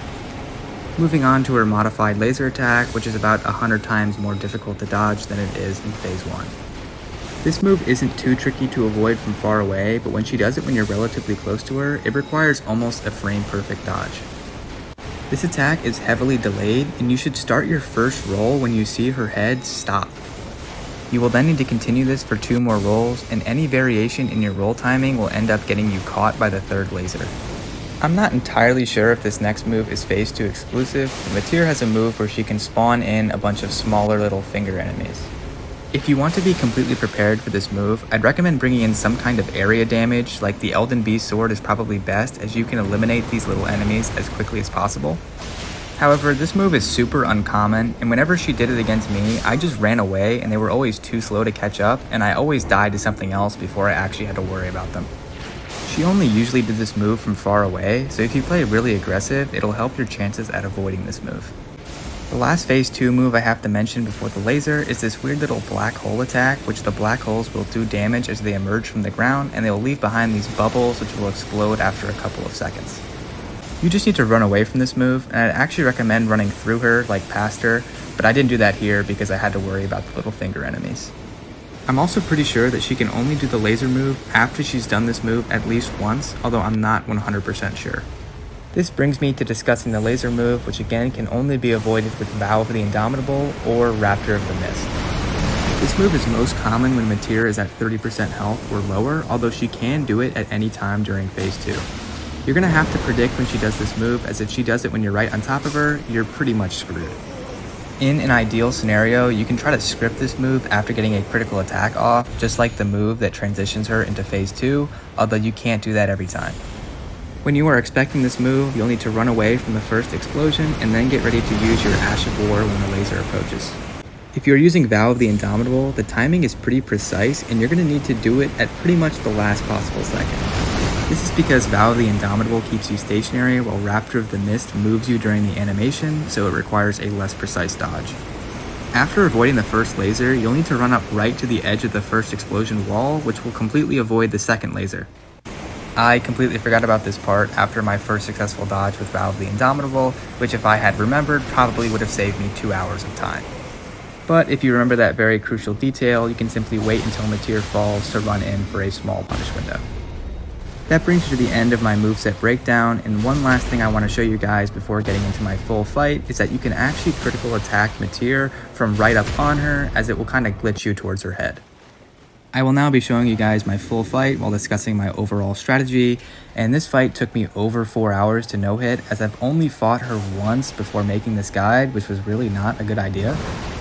Metyr is very weak to bleed and slash damage, and she can also be inflicted by frost, which made a claw weapon with a cold affinity the perfect choice for this fight. Metyr is also very weak to stance damage, which makes using charge attacks a very good idea. Overall, your game plan should be to run up on Metyr while staying directly in front of her, as you want to avoid most of her ranged moves in phase 2, and you do not want to be on her side at all. Metyr's melee moveset really isn't all that hard to get down, it's just her phase 2 is extremely difficult. I cannot tell you how many times in a run Metyr would pop 5 straight stalling moves to start phase 2 and then immediately do her laser, and I really just stood no chance. I also got backed into the corner of the arena several times during this fight, which is something that can happen. It's the same thing like in the Elden Beast fight where there's a transparent wall. And that's all I have to say about Metyr. I cannot stress to you guys enough how much I hate this fight, and you really should just avoid no-hitting this. Trust me, it's just not worth it. As always, let me know if you guys have any questions. I have 2 Remembrance bosses left, Scadutree Avatar and Bayle, which will be my next 2 videos, and then I'll work in some of the bosses I said I would do that would be non-remembrances. I am approaching the end of my Elden Ring guide video saga, so let me know what kind of content you might want to see from me next.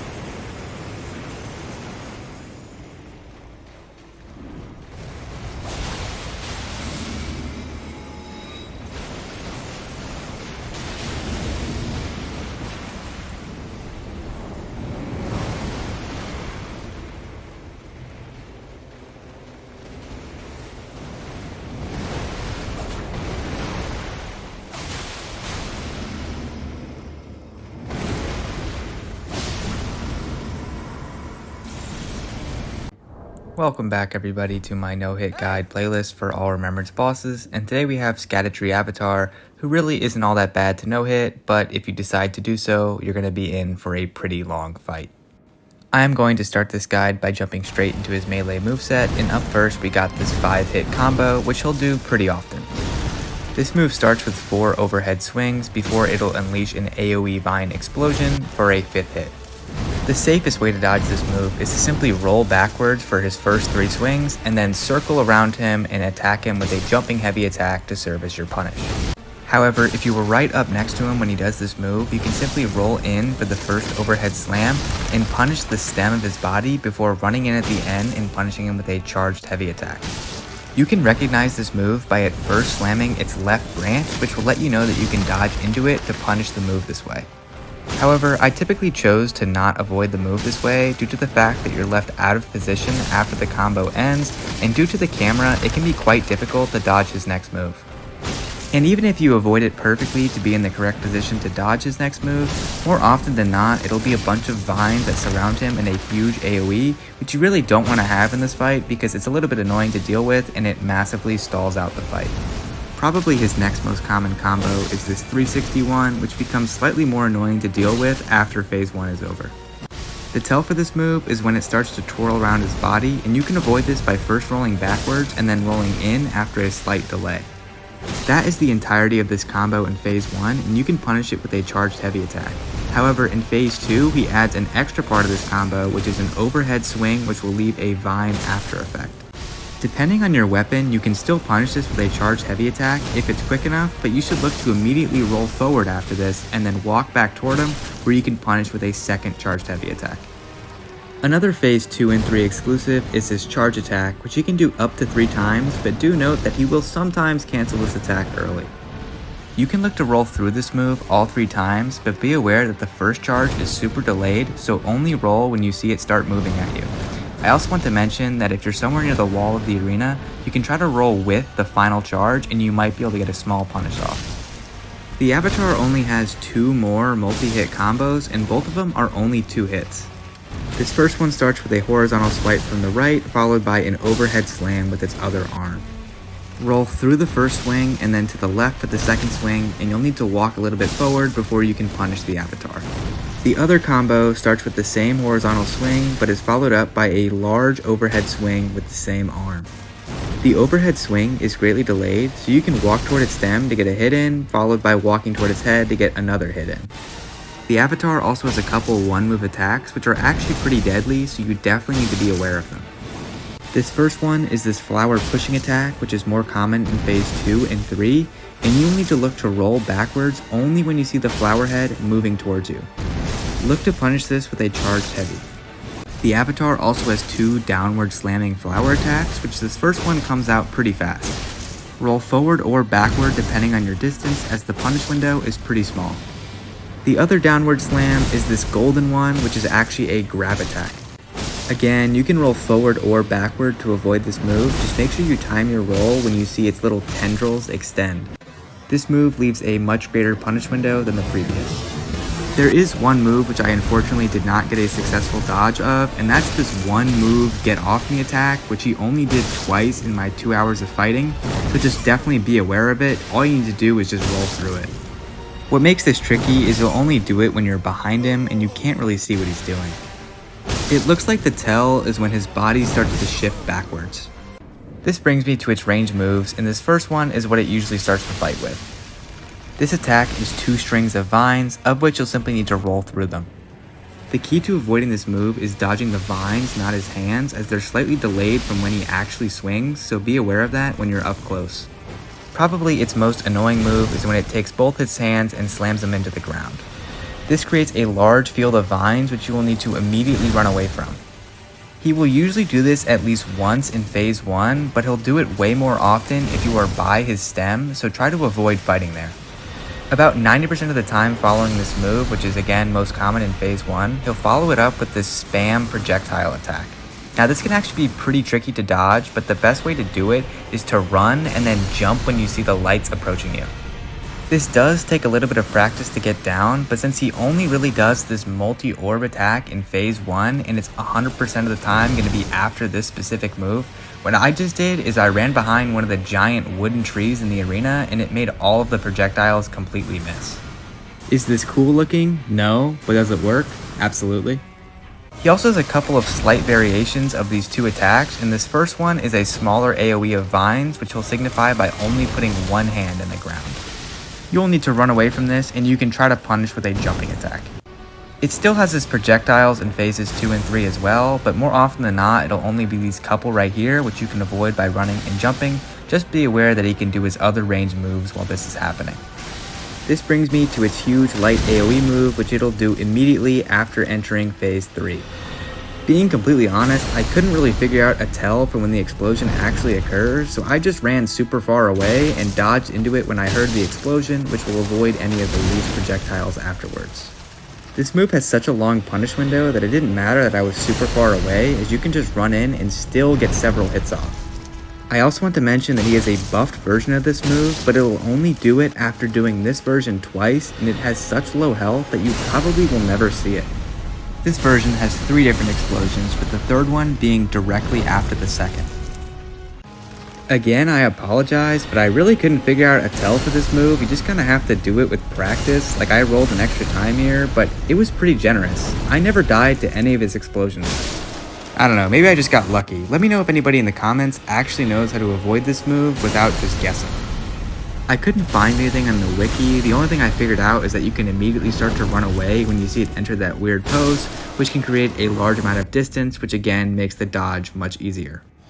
And this brings me to my complete fight, where I'll be discussing my overall strategy. This fight's about 5 minutes long because it's got 3 phases and there's a huge delay between each of the phases, so if you're going to be doing a no-hit, it's probably going to take you that long as well. This boss is a plant, so it's immune to bleed, and it's very weak to both frostbite, fire damage, and strike damage. I ended up going with the Starfist here, even though I couldn't bleed it due to the fact that it does strike damage and the fact that I can put a Flame Ash of War on it, which this boss is super weak to. In terms of that Ash of War, I'd recommend either using Flaming Strike or what I used, which was Flame of the Red Veins. My overall game plan for this fight was actually to play pretty passive, as it'll kind of come to you and it leaves pretty decent openings. You're going to be doing pretty ridiculous damage even with 0 Scadutree Fragments or at level 1 if you primarily attack its head, and again if you use fire. I don't even have a dedicated fire build, and again here I have 0 Scadutree Fragments and I'm still doing crazy damage.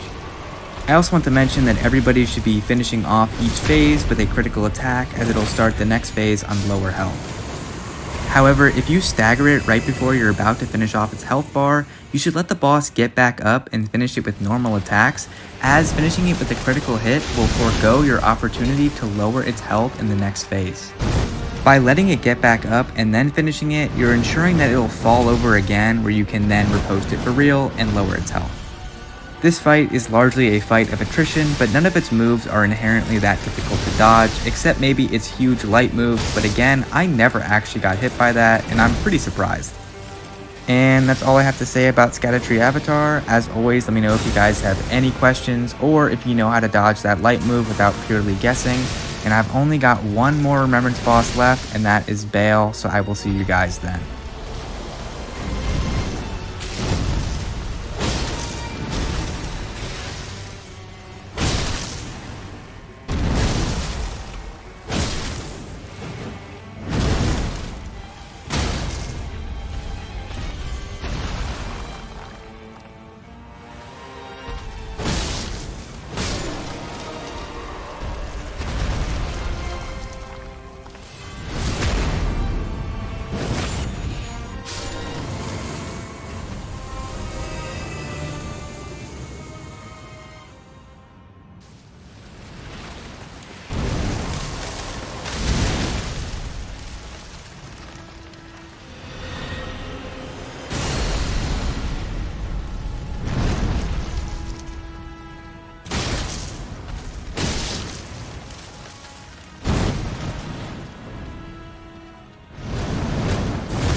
Hello everybody, and we have finally made it to the last part of my no-hit guide series for all Remembrance bosses, and today we have Bayle, who I found to be just as hard to no-hit as PCR. I want to start this video by thanking everybody who's been supporting me. I originally created these guides to serve as a blueprint for newer players to experience the joys and sense of fulfillment that you feel after having completed a successful no-hit on a boss. For me, the Souls games are about defying the odds and achieving the impossible through sheer dedication and perseverance. And if I got even one person to experience the same sense of fulfillment I get from no-hitting Elden Ring bosses, then these guys would have been definitely worth it to make. And to know that I got much more than just one person to experience that feeling is truly an honor, so thank you all. Now, before I jump into his actual moveset, I want to highly recommend that you use the Dragon Hunter's Great Katana, as this weapon was made with this fight solely in mind. This weapon is dropped from Ancient Dragon Man and deals bonus damage to Dragon-type enemies, as well as creating new openings in this fight that wouldn't usually be available. This is due to the weapon skill, which has crazy range at the cost of using your entire stamina bar, so if you are doing a level 1 run where you can use this weapon, maybe don't use the skill as much as I do, as you will be caught out of position a lot of the time. Now moving on to his melee moveset, of which I'm going to start with this Charged Lightning Wing attack. I'm starting with this move because he can do it on his own, and it can be used to end a lot of combos. In phase 1, if he initiates attacking you with this move, he'll always follow it up with this wing attack, which if you dodge into the wing, you can punish with 1 R1, but this attack is actually 2 hits if you dodge out then back in, which has a longer punish window. Note that you can punish this version with a full charge weapon skill or with a heavy attack, and note that this version of the wing attack only starts with his left wing. For the actual charged lightning attack, you can dodge this any way you want in phase 1 to punish with 1 R1, but in phase 2, you should always dodge to the right. This is because it leaves a lightning after effect which will explode after about a second, and if you dodge to the right, you can successfully outrange it while still getting a poke in. In phase 2, he'll most often follow this lightning claw attack with another lightning claw attack, and after he's done 2, he'll usually try to jump away and catch you off guard with a flame breath attack. He can actually jump away after any one of his claw attacks, even in phase 1, so always be ready for it. Note that in phase 2, he gets a faster version of this lightning claw attack, which is not delayed, and it leads into a separate combo, which I will discuss later. Now moving on into his other melee combos, and first up we got this 4-hit attack, which will signify by roaring. If you are up close when he does this move, you can look to roll through the first wing attack and then to the right for the second, which will leave you behind him, or you can start immediately charging the weapon skill and get an easy punish off. If you aren't using this specific weapon, you can look to roll in at the end of the combo, which is his lightning claw attack, which you can try to punish, but he'll sort of lift up his head, which will make you miss. Note that in phase 2, he most often follows this up with another lightning claw attack, or he can jump away, which he did in this clip. If you are far away when he does this attack, you can actually avoid it by rolling backwards and then rolling in at the end, although I highly recommend you do the first dodge because it's much safer to punish as you get a free punish window with this specific weapon. This brings me to his other common combo, which starts with him swinging his right wing as opposed to his left, followed by a bite which he may chain into another bite and another slam. You'll need to roll backward for all his bites, and then you can roll in for the final slam, but I chose to avoid this variation of the combo in particular as he can always end it early and there isn't a guaranteed punish window. You can avoid everything after the second bite by rolling through the first wing attack and then rolling in for his bite after a short delay, of which he'll always rain fire on you from above, which you can punish with the weapon skill. Note that you may not prefer this option if you aren't using the Dragon Hunter Great Katana, as you will not have an opening here, although this was free damage if you are using the weapon. This was also the combo I was referring to earlier, with starting with the faster version of the Lightning Claw attack. Note that this is the same exact combo I just talked about, with the sole exception being that he leaves the lightning after effect after the first slam. The actual Lightning Claw attack is a little bit delayed. A couple other things to mention about this move is that he can skip the first wing attack and just try to come out and bite you, of which you can roll in and then try to walk back toward its head to get a small punish off, although that is a bit of a risk, or you can roll backward and risk him continuing the combo, but he might stop where you can get a small punish window. He can also do the downward fire spray at any time, usually when you're right under him, and you can just walk away from this and try to punish with the weapon skill. He also has a couple of other bite moves, which this first one is actually a grab. He'll light up his mouth with orange lightning and then charge at you, and then he'll follow with his left wing attack. The timing on this move is really generous. Just look to roll backward and then punish with the uncharged version of the weapon skill, and then you can just dodge the left wing attack however way you want. He also has this really weird double bite, which he'll usually do when you're on his side. You can usually just look at this move, although you may need to roll the second hit, and you can punish this with a full charged weapon skill.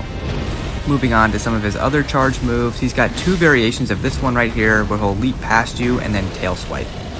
Sometimes the first charge will completely miss you, but ideally you'll like to roll through it and then roll through the second tail swipe where you can punish with the full weapon skill. If he does this move from far away, it starts the same, however he greatly delays his tail swipe.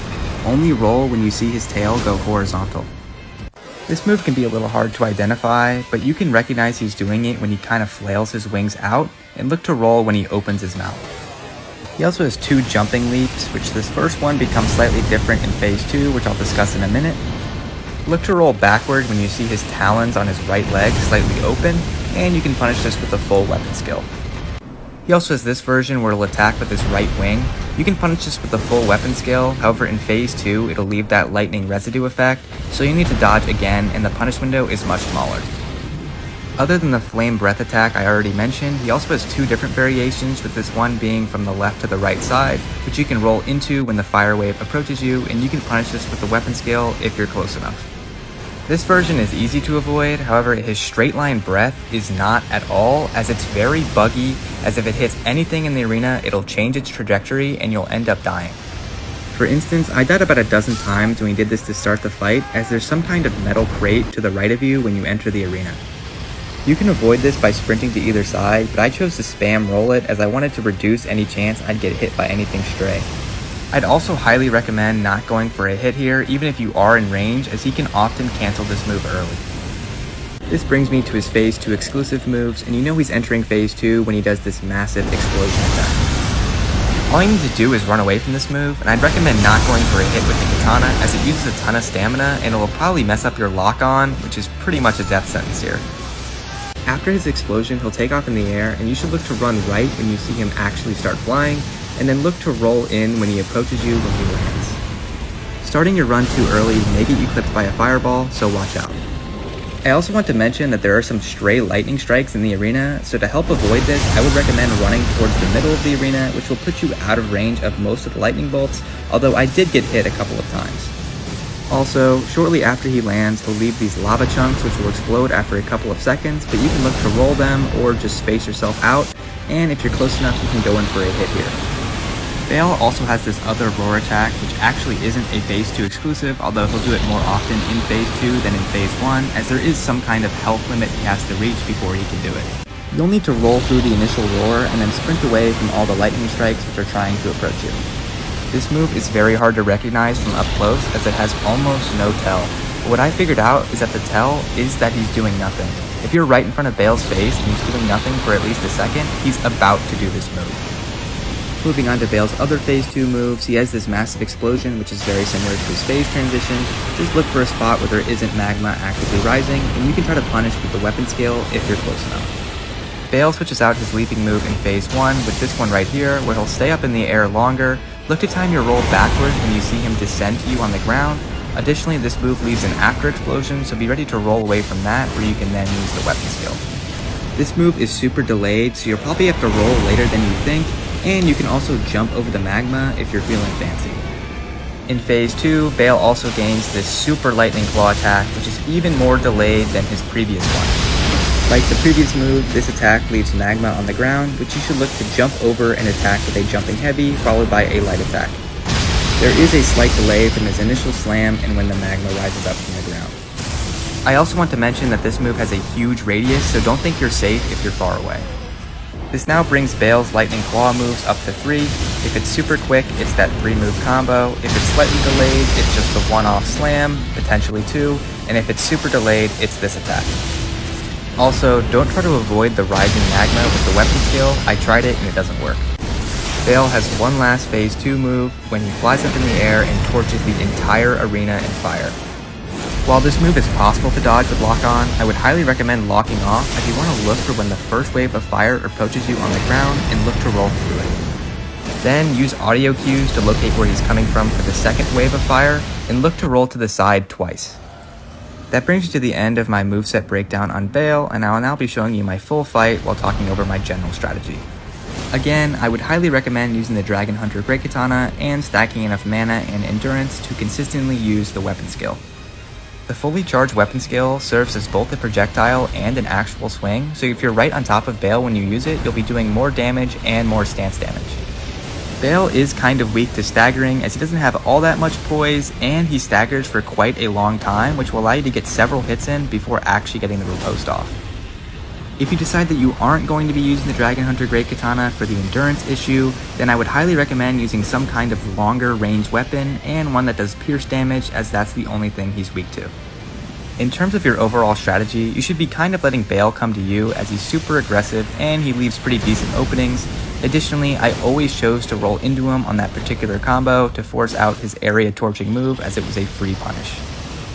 Overall, Bayle is very challenging. He has a very complex moveset and can oftentimes add extra moves on top of his combos, and it took me several hours in order to successfully no-hit him.